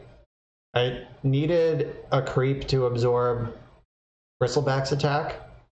Actually, I didn't even need to. That playing the barracks backwards did it because the Hellbears couldn't hit me. Alright, they have a Phantom Assassin and a bunch of bad heroes. And they are 3 colors. Alright. If they have no accident, they can pick this off. If they don't, we're just going to trade. Alright, Assassin's Apprentice will also work. But no, it won't, because I have my own, which I believe will take the arrow back. Oh no, I don't have black mana. Okay, never mind. Obviously. Yeah, Assassin's Apprentice, that's the best it'll ever be right there. Just functioning as no accident. I'm not playing my Assassin's Apprentice just to die to the Assassin Queen. Is this unsupervised artillery? Alright, they are hyper aggro here. They've already put 2 cards out of their hand. They had 5, now they have 3. It's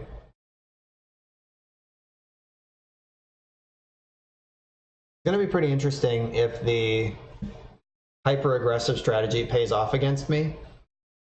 Because so far the trade-off with my heroes but leave my towers mostly intact strategy has not worked for my opponents. Alright, Prelix. I want Prelix to be alive. So swapping in front of Debbie is the only way she would die if I put her in lane 1. But no accident also picks her off. Alright. I'm putting Prelix in lane 3, because being alive is more important. Same thing we've talked about in every other match so far. Playing Prelix into the safe lane where she's going to live to see another turn is more important than other options. Ooh, the miss. Do I have a green hero in play? Yes, Farban is in that far lane, so I will, in fact, be able to deploy my miss.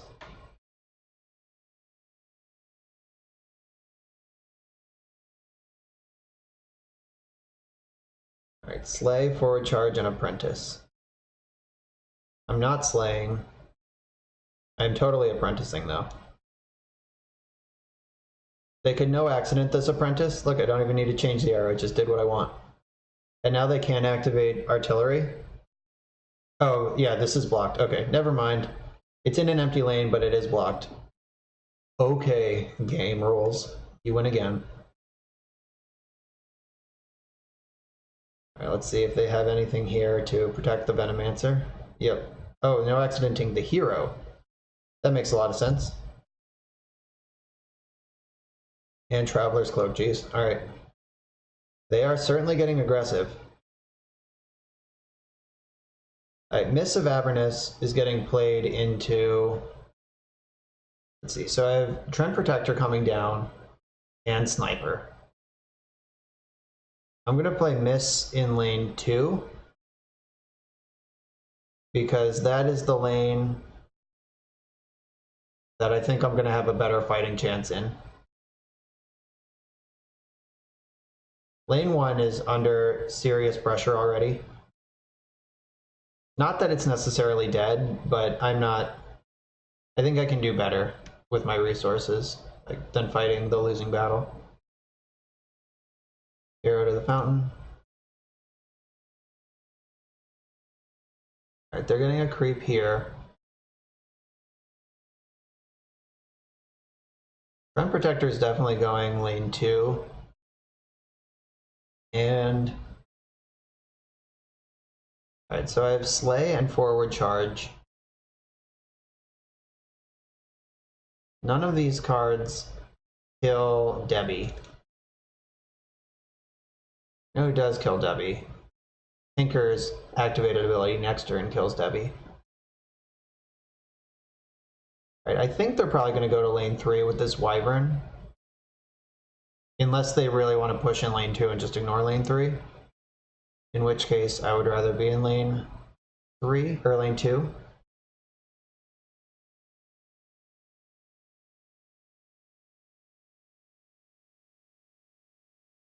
This is close. So close. Alright, they're going into lane 2.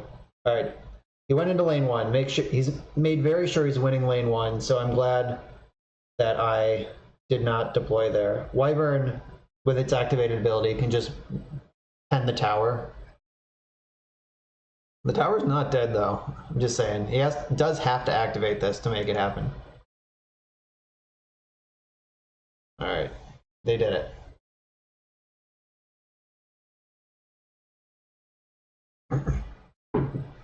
Okay, this tower's dead, as we thought it might be. The Mists of Avernus are gonna pump this team. And then what can I do? Soul of Spring?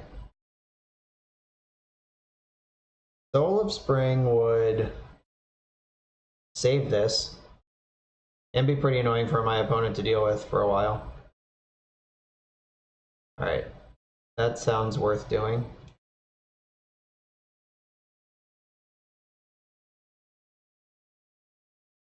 Artillery. I'm certainly taking a bunch of damage. Oh no. Okay, good. I thought I punted for a second. I definitely want Assassin's Apprentice to kill Venomancer, not this creep. Bracers. Okay. Sacrificed his hero. I think I need to Portal Scroll this out of here. But then I'd be taking 12, I'm at 8, and I'm dead to 2 artilleries. This opponent's deck is really aggressive. I kind of like it.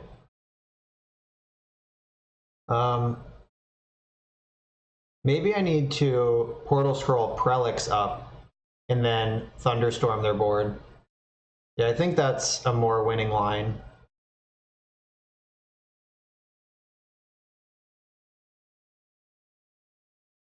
Alright, so I can better late than never into this lane and then Portal Scroll and hope that Prelix doesn't die in the meantime somehow. Alright, that's safe from any shenanigans. Blessing. Oh no, they knew my plan. Alright, that is still the plan though. I didn't come up with a better one while we were hanging out here.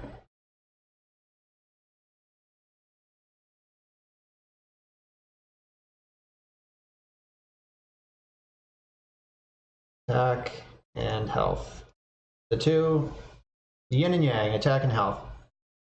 Alright, a creep is going here, so is Prelix and Tinker. I think they all just have to go into this lane.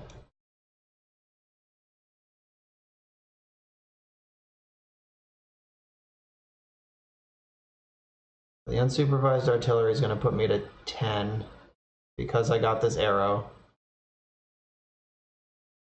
Alright, I get to kill a Debbie here with a randomly spawned melee creep.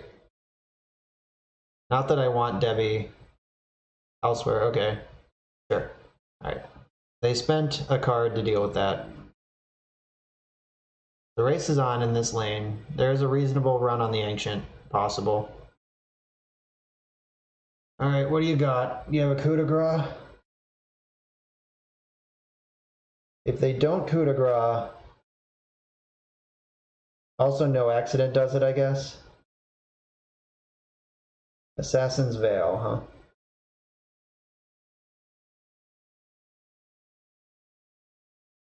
Right, where do I want to start? I guess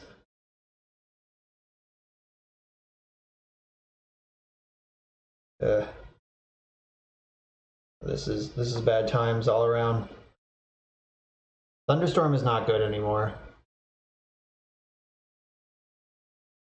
I guess I want to start with Headshot, Fountain Flask, Disarm, Artillery, Thunderstorm,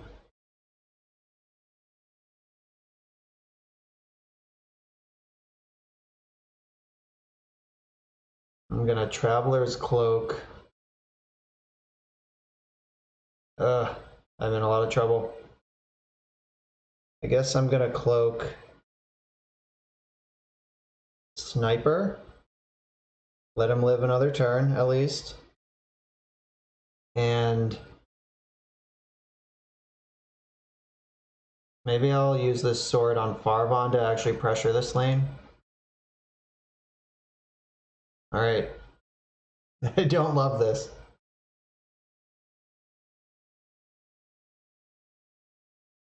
Arm the Rebellion. Okay. Short sword. Get him Farvon.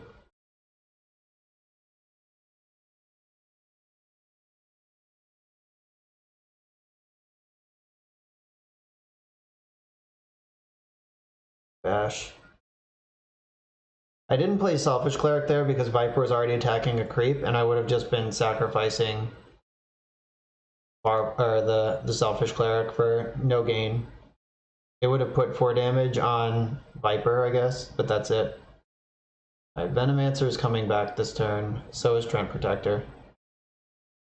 Fully heal a unit sounds like something I want to do. I'm on my broke-ass no-money strat.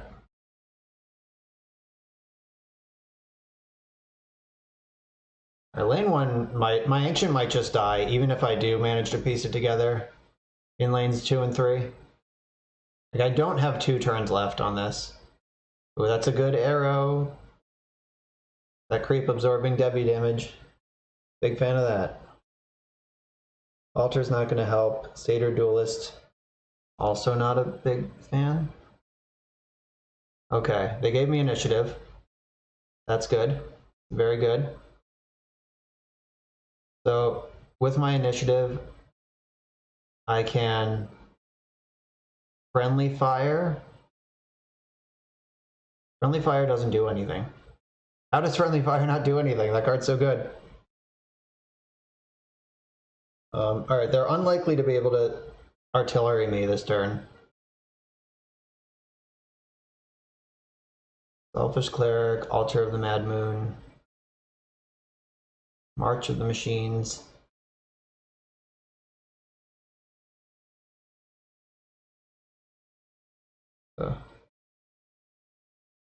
Maybe I will just Friendly Fire these 2. That will at least leave them dead to combat, if not, kill them both right now. No accident killing Prelix, okay. Fountain Flask. Let's heal this Sniper.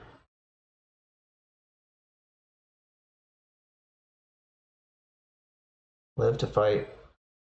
Fight to live.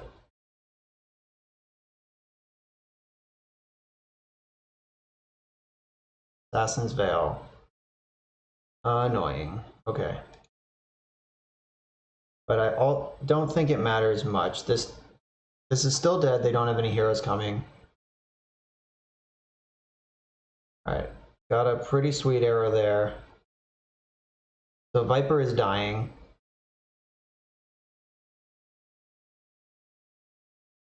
Selfish Cleric.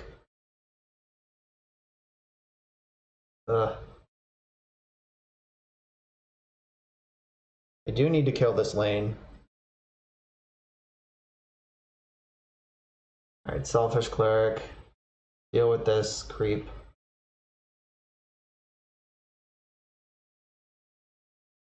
Blessing over there. Okay. Alright, they have 2 cards in hand. Oh god, Arm the Rebellion. That is brutal.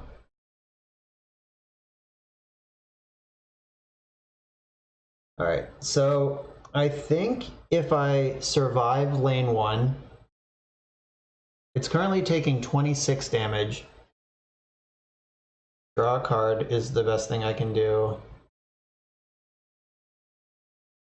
Armor, I need some attack weapons. I didn't get any, okay. So this tower's taking 26 right now. I get a creep in there. I hope it hits something good. Get in front of one of the heroes, please. Okay. The creep is absorbing 8 of that damage.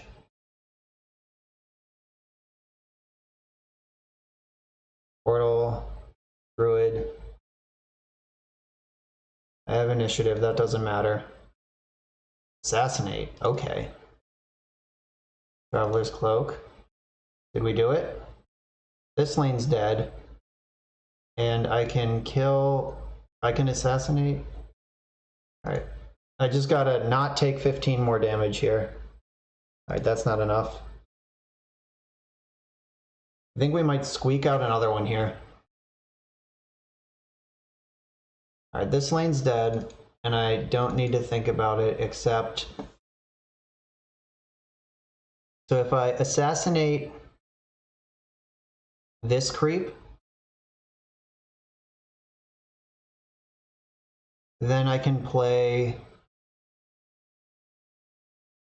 Steel Strength and Satyr Duelist. Yep. I think we did it. Oh no, we didn't do it. What have I done? What just happened?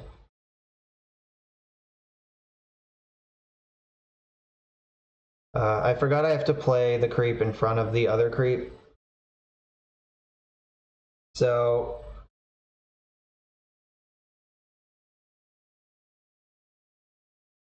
I can Steel Strength and Roseleaf Druid. And one short. Was there a way to do that? Yeah, if I assassinated this instead, I had it.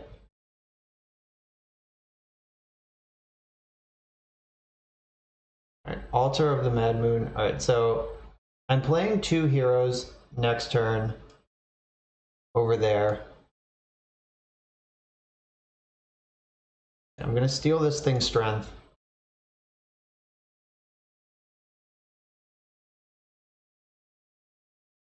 But Roseleaf Druid right here.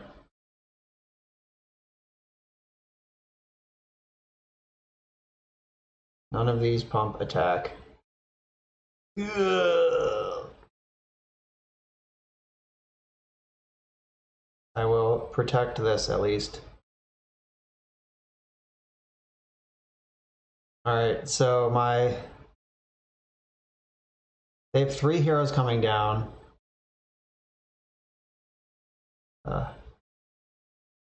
They should probably just put all 3 in lane 1. And then I'm sure that's what they're gonna do. So I need some serious good mojo to survive this lane somehow. Yeah, I need these to all land in front of relevant things. Alright, I'm taking 31 in this lane. Alright, what can I do here? So I can disarm something. I can block something else. Though they have initiative. If they coup de grace, yeah, I'm just dead. Okay, which one did they coup de grace? They coup de grace Prelix. Okay. I mean, by okay, I mean crap. But also noted. Alright. Disarm that.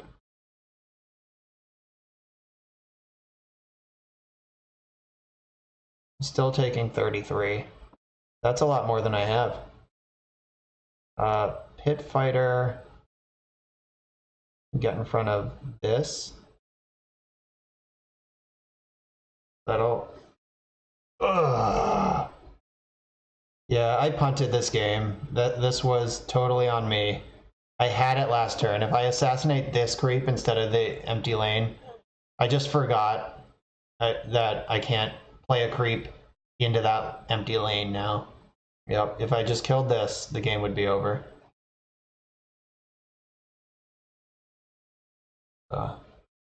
I think I also would have been fine if they didn't have coup de grace, because I could have portaled with Prelix in this lane. But I'm sure they knew that, and that's why they did that. Alright, whatever. I'll just make my point, let him know how dead he was. Yeah. Nothing to be done here. Ugh. I'm disappointed in my play on that one. It was a hard game. Made a million decisions in that match, and it came down to that little one. And by little, I mean huge, because it cost me the game. Could have been 4-0. Alright, it's about time for me to stop, but I'm not going out on a punt. So I'm firing up another one. Tilt refire.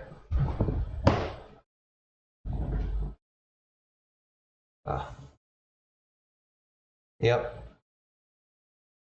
That one was 100% based on game fluency. Like, I have played a lot of this game, but not like years to master.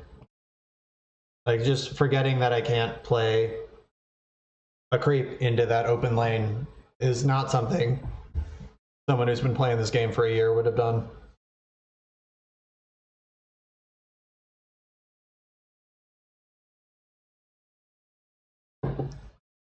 Ugh, grumble, grumble, grumble. Alright, well, 3 wins. Let's make it 4. Alright. Their spread of heroes is pretty lackluster. Timbersaw is one of the few red heroes that can't just crush a blue hero straight on stats. Looks like this opening flop is pretty neutral. Ugh. All of my opponents have had more money than me, so that's been a common theme. This deck is not good at making money. Oh man, this thing is a lumberjack and it's facing off against my tree. That is dangerous flavor. Look at this. It's armed with chainsaws. Assassin's Apprentice. I am going to play this to help pick out this tree. Got the arrow I wanted, didn't even need.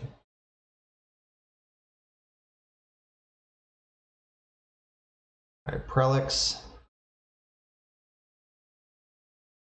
Prelix is going into, alright, what are they? They're playing a Beastmaster. They're not going to put Beastmaster in lane 2 because they already have red there. So I'm going to put Prelix in lane 2, that's where she's safest. I imagine, alright, yeah, I would have said this is going to lane 3 because it matches up really well against Tinker. Let's hope that I just win the coin flip and it's not against Tinker. Nope, no chance. Always against Tinker. Alright, what do we got? Assassinate. Assassinate is nice because I have this favor. I can ramp into Assassinate pretty quickly.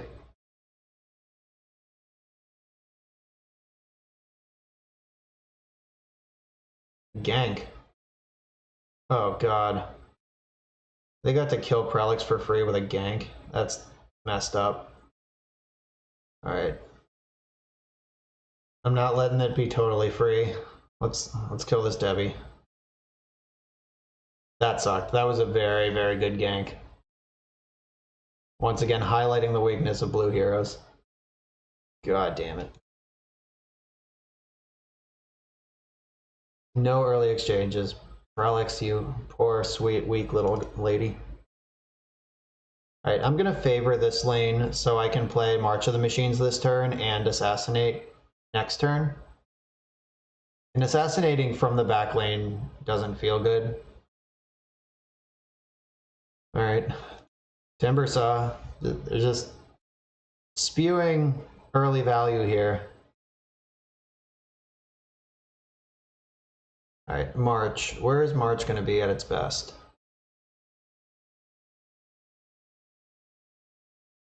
Probably... So Sniper's coming down next turn. Where am I going to put Sniper? I guess I have to put Sniper in lane 3 because Tinker's about to die. Right, march. I'm gonna march in my current lane. So Phantom Assassin, or Assassin's Apprentice, I can have attack the tree, and then they played that very well. I couldn't play around that. Like, they just had the right lineup there to make that work. I'm getting crushed.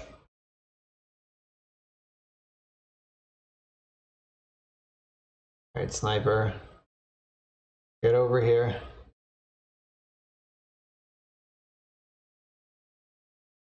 All right, Wyvern's probably going into lane 2, I would guess. Or they could try to kill Farbon in lane 1. But we are getting into this dance that happens where, like, if one team just smashes all the enemy's early heroes, like, next turn they're deploying 0 and I'm deploying 3. So we're going to get into some weird territory there. It actually sucks that this creep was deployed because I wanted to put Selfish Cleric in front of this Debbie. I'll put Cleric here. Threaten this bird. Got it. So now he has to move the bird to save it. That's not enough. And he also had 23 gold last turn, so he can just do whatever he wants. Yeah, look, everything is fine. Everything is cool when you're part of a team. Alright, wrecked. Every lane wrecked. Oh, a red mist villager, no big deal. March of the Machines will clean that up though. That's actually not a big deal. Yeah, 23 is an outrageous quantity of gold. They had gold mine on turn 1 and they've just been killing heroes nonstop. Alright, so that did not a whole lot. So I want to play Tinker into lane 1 next turn so I can march in the machines in lane 2. I'm going to put Prelix also in lane 2, which means I want to assassinate Timbersaw.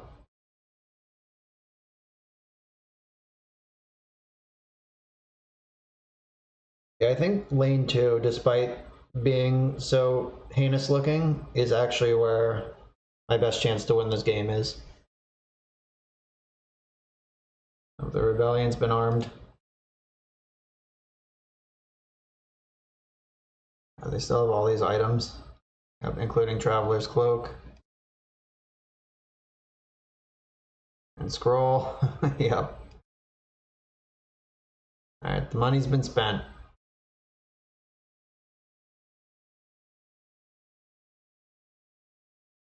Alright, I get to spend a little money. How about some extra attack and a heal? Man, when you play the money decks versus the non-money decks, you feel it so bad. Alright. Tinker's going into lane 1. Protector is going into lane 3, I think. And Prelix is going into 2. Yeah, I think their Trump Protector is going to end up in 3.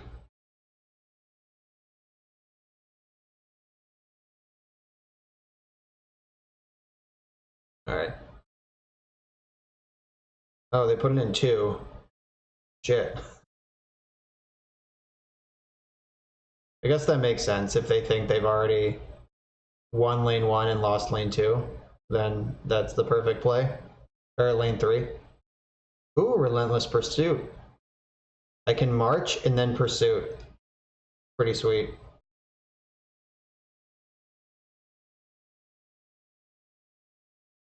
And Red Mist Villager getting 2 armor is such a tilt though.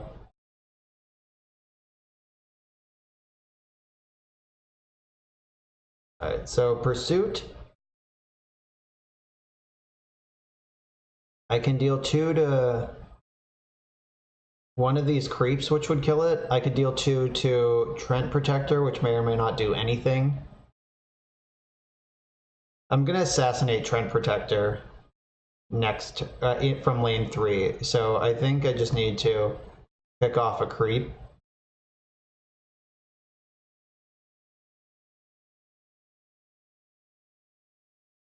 All right, landing in front of Trent Protector is not the worst.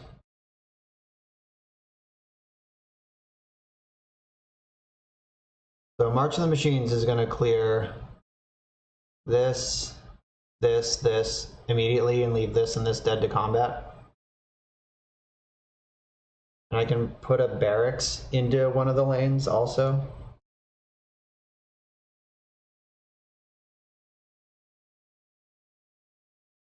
All right, chomp. I can zap and disarm the tree. Or short sword.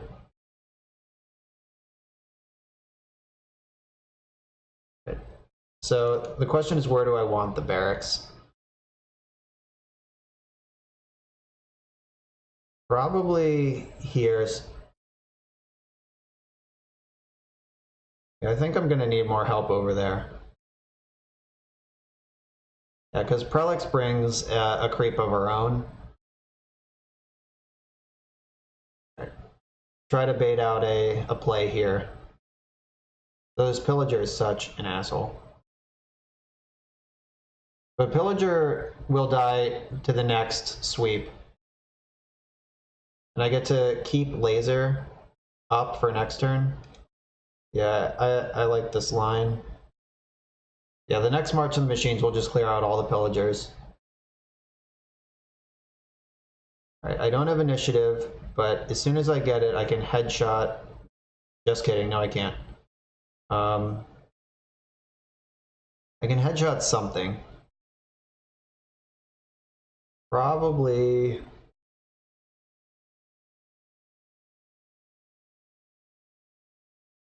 I guess I will headshot this first. And then I can threaten to assassinate. That's not even enough. I need to slow down and do my math. Yeah, if I had headshotted one of these, I get to keep. Alright. I will still assassinate this and let the tree finish it off.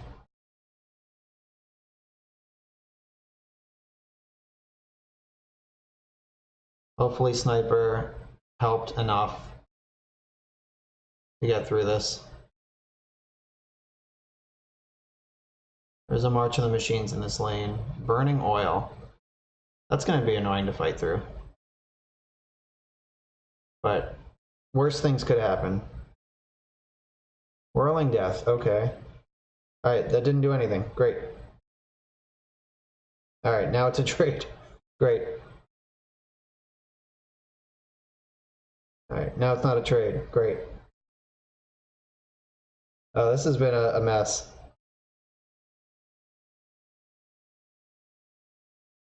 Alright, so they have Timbersaw coming down. I have Farvon. I don't think I have the luxury of locking their draws. I'm gonna need lots of cards. Alright, lots of gold there. Ooh, 3 creeps arriving over here is a big game. If I play Farvon here, that might be good. I think Timbersaw is coming to lane 3 though, so I don't want to get just like, oh, weird. That's real weird. Why would they do that? This lane was already dead. Alright. I'm very suspicious. Yeah, Wyvern was already killing this lane, so I'm not sure why they took that line. I'll draw a card. Assassinate, always welcome. Omex Arena, okay. Alright, maybe it was just the mana efficient play, but it seems weird to commit a third hero to a lane you've already won when the other two lanes are still being fought over. Bang. Cloak.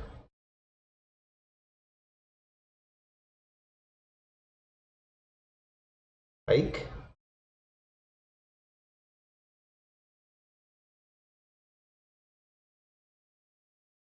And I can assassinate something. The question is, do I care?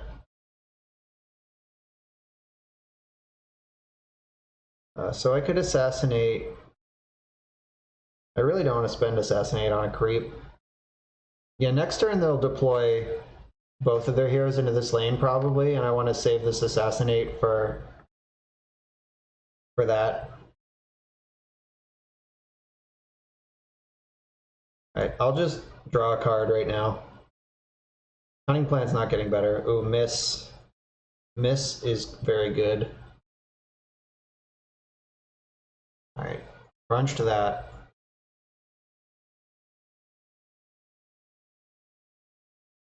Alright, that was the last march of the machines.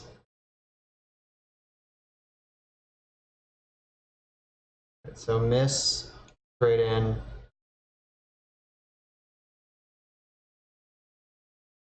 It sucks I can't save this. It's just dead. Oh, they spent a card on that? Whoops. Prowler Vanguard. Might actually do something because of miss. This feels so bad. Alright. I get to draw a card from Omex Arena too. I'm glad there's a barracks over there. Armor and heal. I'll certainly take them.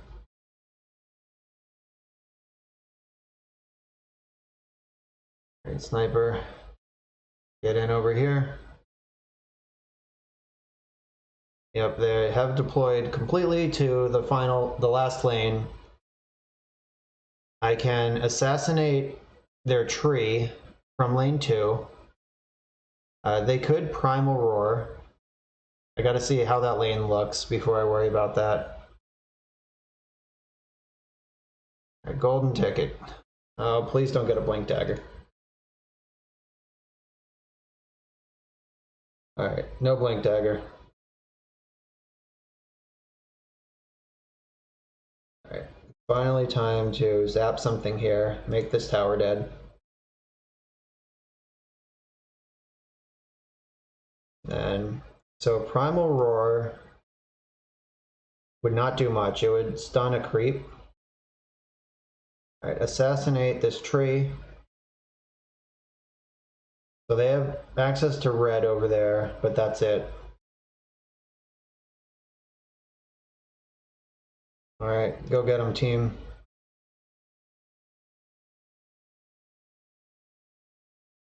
Alright, the machines are done marching. Forward charge is lethal though, if nothing else happens.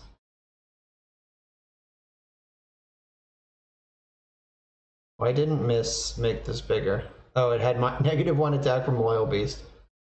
Alright, so I can slay and forward charge and steal strength. I can do everything right now.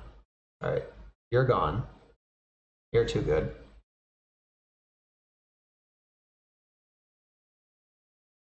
I have headshot active next turn. I'm deploying a hero and they're not.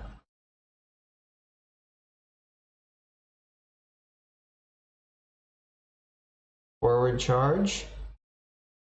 Oh, it's not quite lethal, but the steal strength will make it, so. -4, +4. Did we do it? We did it. Whew. Feels good to come back after that last punt. Victory. All right, I'm not going to leave you hanging. We got one match left, win or lose, that's it. I'm over my time, but I'm not leaving without this being done. Let's get it done. One more win. Let's clear this thing. Until completion, that's right. Find me a worthy foe.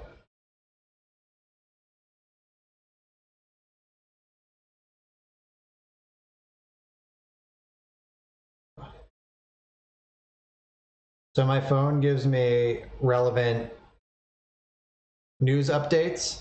Like I have updates from like Washington Post and New York Times and stuff. And the headline that just popped up is Ellen DeGeneres isn't as nice as you think. That's not the content I sign up for. But yeah, Mormigil, I also was dubious about the strength of these heroes, but we're definitely seeing something that I have not experienced myself yet, where the early trades don't seem to matter much.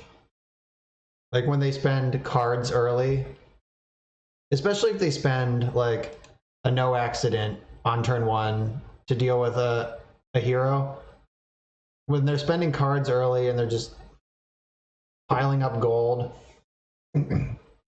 Yeah, this match, this draft has taught me a lot, and gonna have to take some time to process exactly what it was that I've learned. All right, so dead creep. Farvon is going to take a huge pounding here. And we're just trading creeps over here. All right. Reasonable early flop. Nothing's dying outright.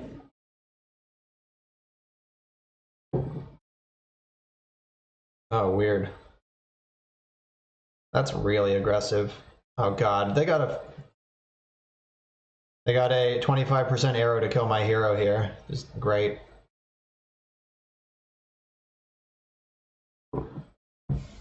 So if I blessing, Farvon's gonna take 7 this turn. That'll put him to 6, and he's getting -1 armor, still dead. So I'm saving this blessing for somewhere that it might matter more. All right, this is modify. So I think I'm gonna play Prelix into lane 3, and then modify her with blessing from lane 2. All right, and I get to dimensional portal next turn, so I get to just spew into lane 3. I could also play Prelix into lane 1 and just like 50-50 hope I dodge Bounty Hunter.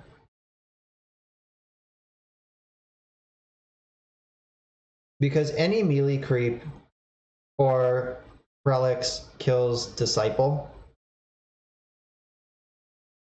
Oh, and if I play her into lane 3, Kepi's just going to eat her.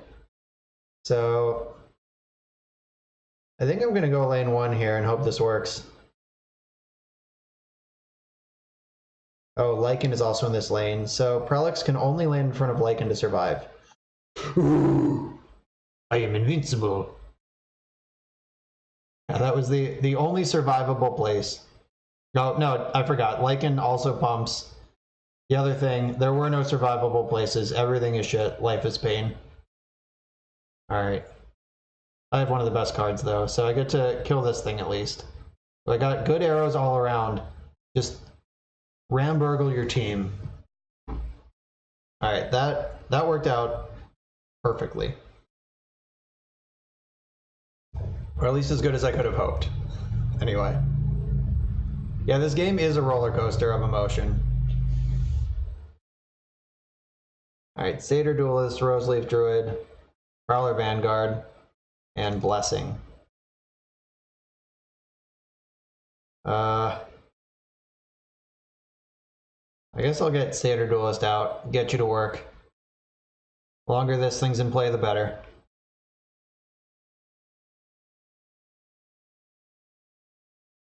Yeah, so again, early heroes getting consumed. Roseleaf Druid dies, Prowler Vanguard dies, all these things die.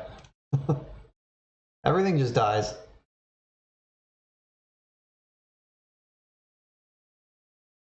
Yeah, I think I'm just gonna play nothing. Like, I don't want to just run a creep into Keffi. So, off you go. Battle. They have 28 gold. No big deal. I get to buy this veil and this scroll, though I don't think I'll need scroll much. My things are going to be dead a lot. Alright, Sniper and Tinker are arriving in play. So if I don't deploy either of them into lane 1, then the creep definitely matches up against Lycan. Though, that said, they have 28 gold. They definitely have a way to save Lycan. I currently have no black cards in my hand either. Alright,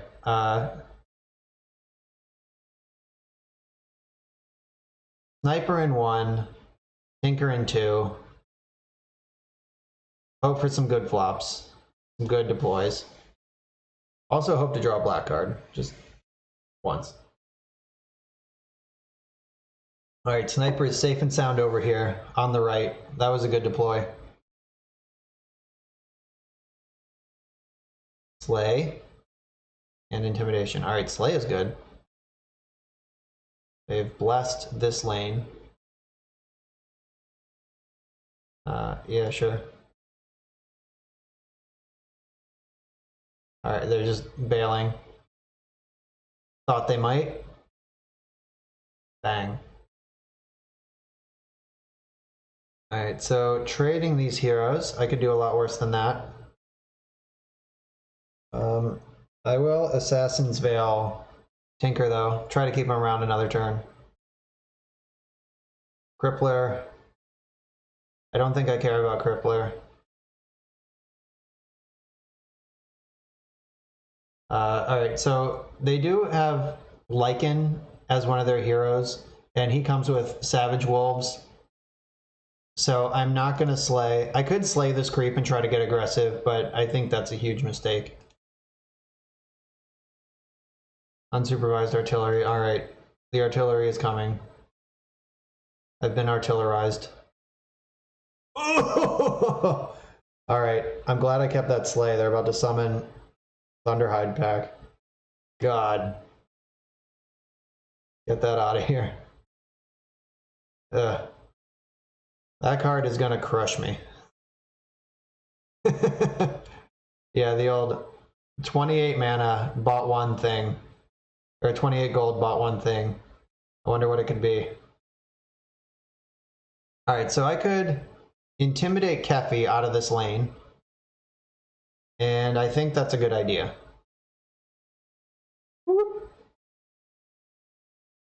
Alright. He's in lane 1 now. Okay. I'm not sure I wanted him there, but at least my things aren't dying. Alright, heal for 6, +2 attack, +1 armor. I definitely want to heal for 6. And Bounty Hunter and Lycan are coming in. Armor doesn't help much. Alright, +2 attack. Let's get aggressive. Alright, I have Farbon and Prelix coming in. I'm putting Farbon in 1 and Prelix in 3.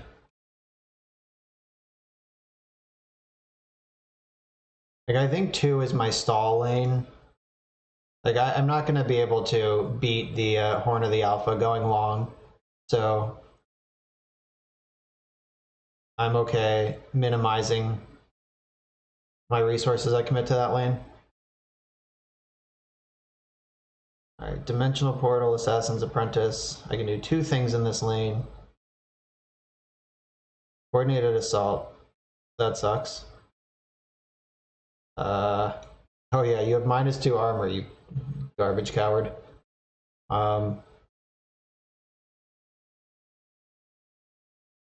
Sword.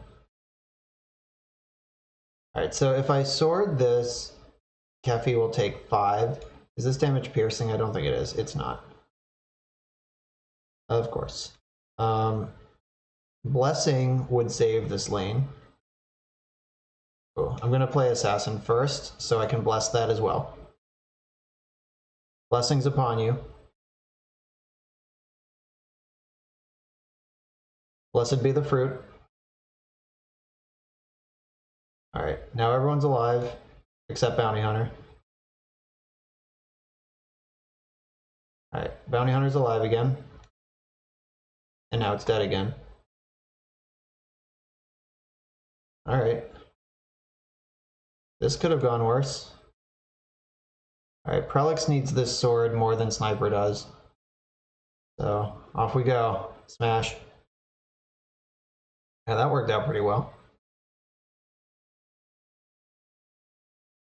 Alright, the rebellion's been armed. So I can deal 3 to a unit and disarm it. So I can kill this Hellbear. But I don't think that makes any sense to even try.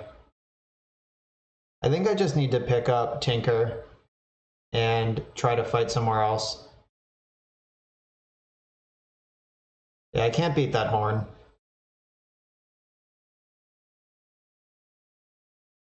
Oh, why did this just get bigger? Oh, because it's next to Lycan now. Okay. Fair.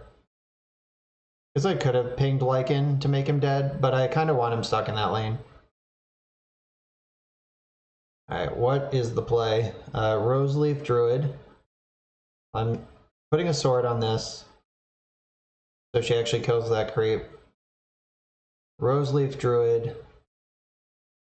Helps for the future. I think Dimensional Portal is probably better, though. Yeah, I want to portal and get smashing over here. I'm going to have to win this lane and lane 1 before the Horn of the Alpha kills my Ancient in lane 2. So this lane is dead. And then my... What improvements they have? Artillery. Alright, I'm not taking that. Cloak and the heal. And Tinker's coming back. I want Tinker. Ursa's also coming back. Ursa's going to end up in lane 3, I'm sure. Alright, I'll put Tinker in lane 1. Alright, all my best black cards I can play cross lane, so I don't necessarily need a black hero over there. Oh, they're just giving me lane 3. Okay, cool. I'll take it. Now I'm very glad I played this here. Pit Fighter of Queege. Alright, I don't have initiative. Oh, that was awesome. They wasted mana on that thing that is about to die. Click, click, bang.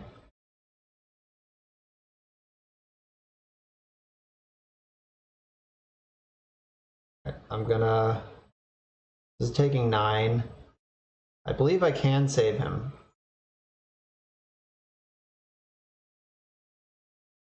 Yes. Cloak plus salve. Oh no, I want to cloak up this and disarm this with laser. Alright, so that saves Farvon anyway. Pit Fighter will have to wait a turn. Everything else is going where I want it. They have Bounty Hunter to play next turn. This lane is dead this turn. They get to summon an alpha.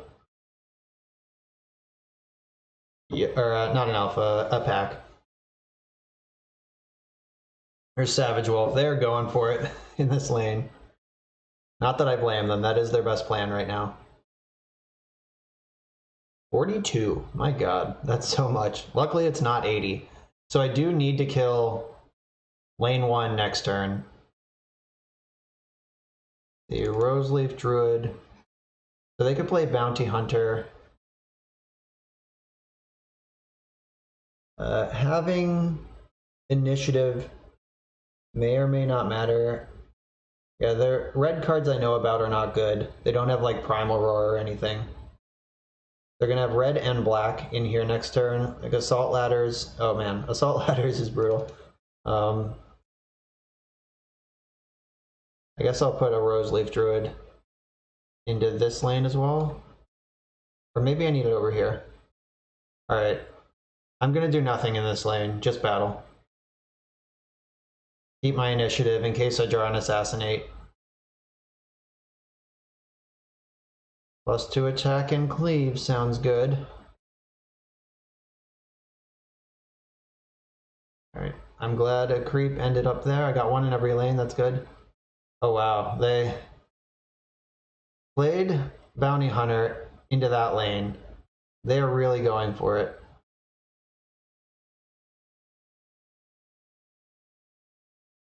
Favor and Slay. Neither of those do what I need them to.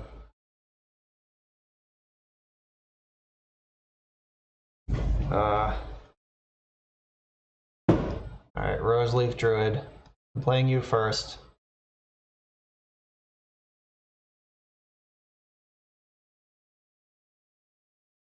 Alright, this lane's taking 22. Yep, I don't know about you.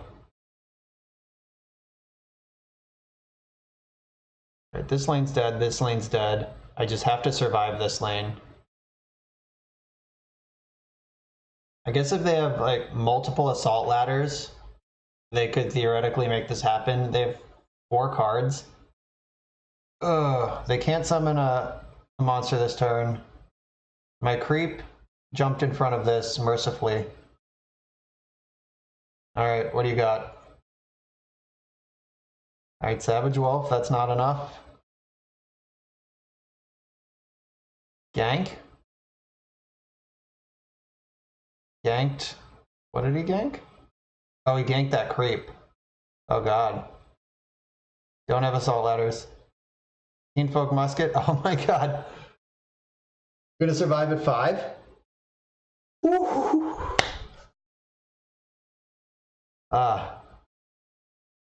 That's the game, kids. We did it. 5 wins with this steamy pile.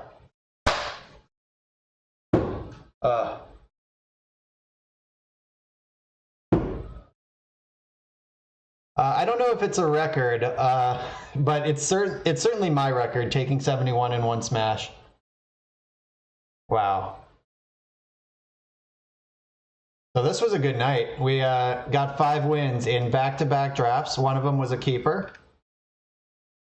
The first draft was an obvious slam dunk of just all tier 1 heroes.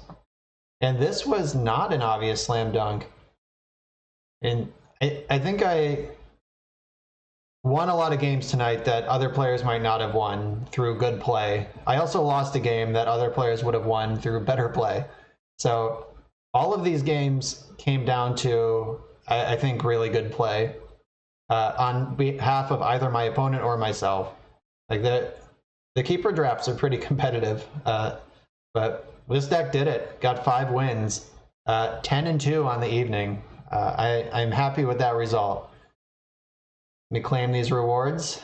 Whew, I'm rich. Perfect runs. Got a perfect keeper. Got an extra perfect. Oh, I don't want casual anymore. +1 perfect tier. +1 perfect tier. A perfect night. I'm gonna call it at that. Thanks for tuning in, and I'm out of here. Good night.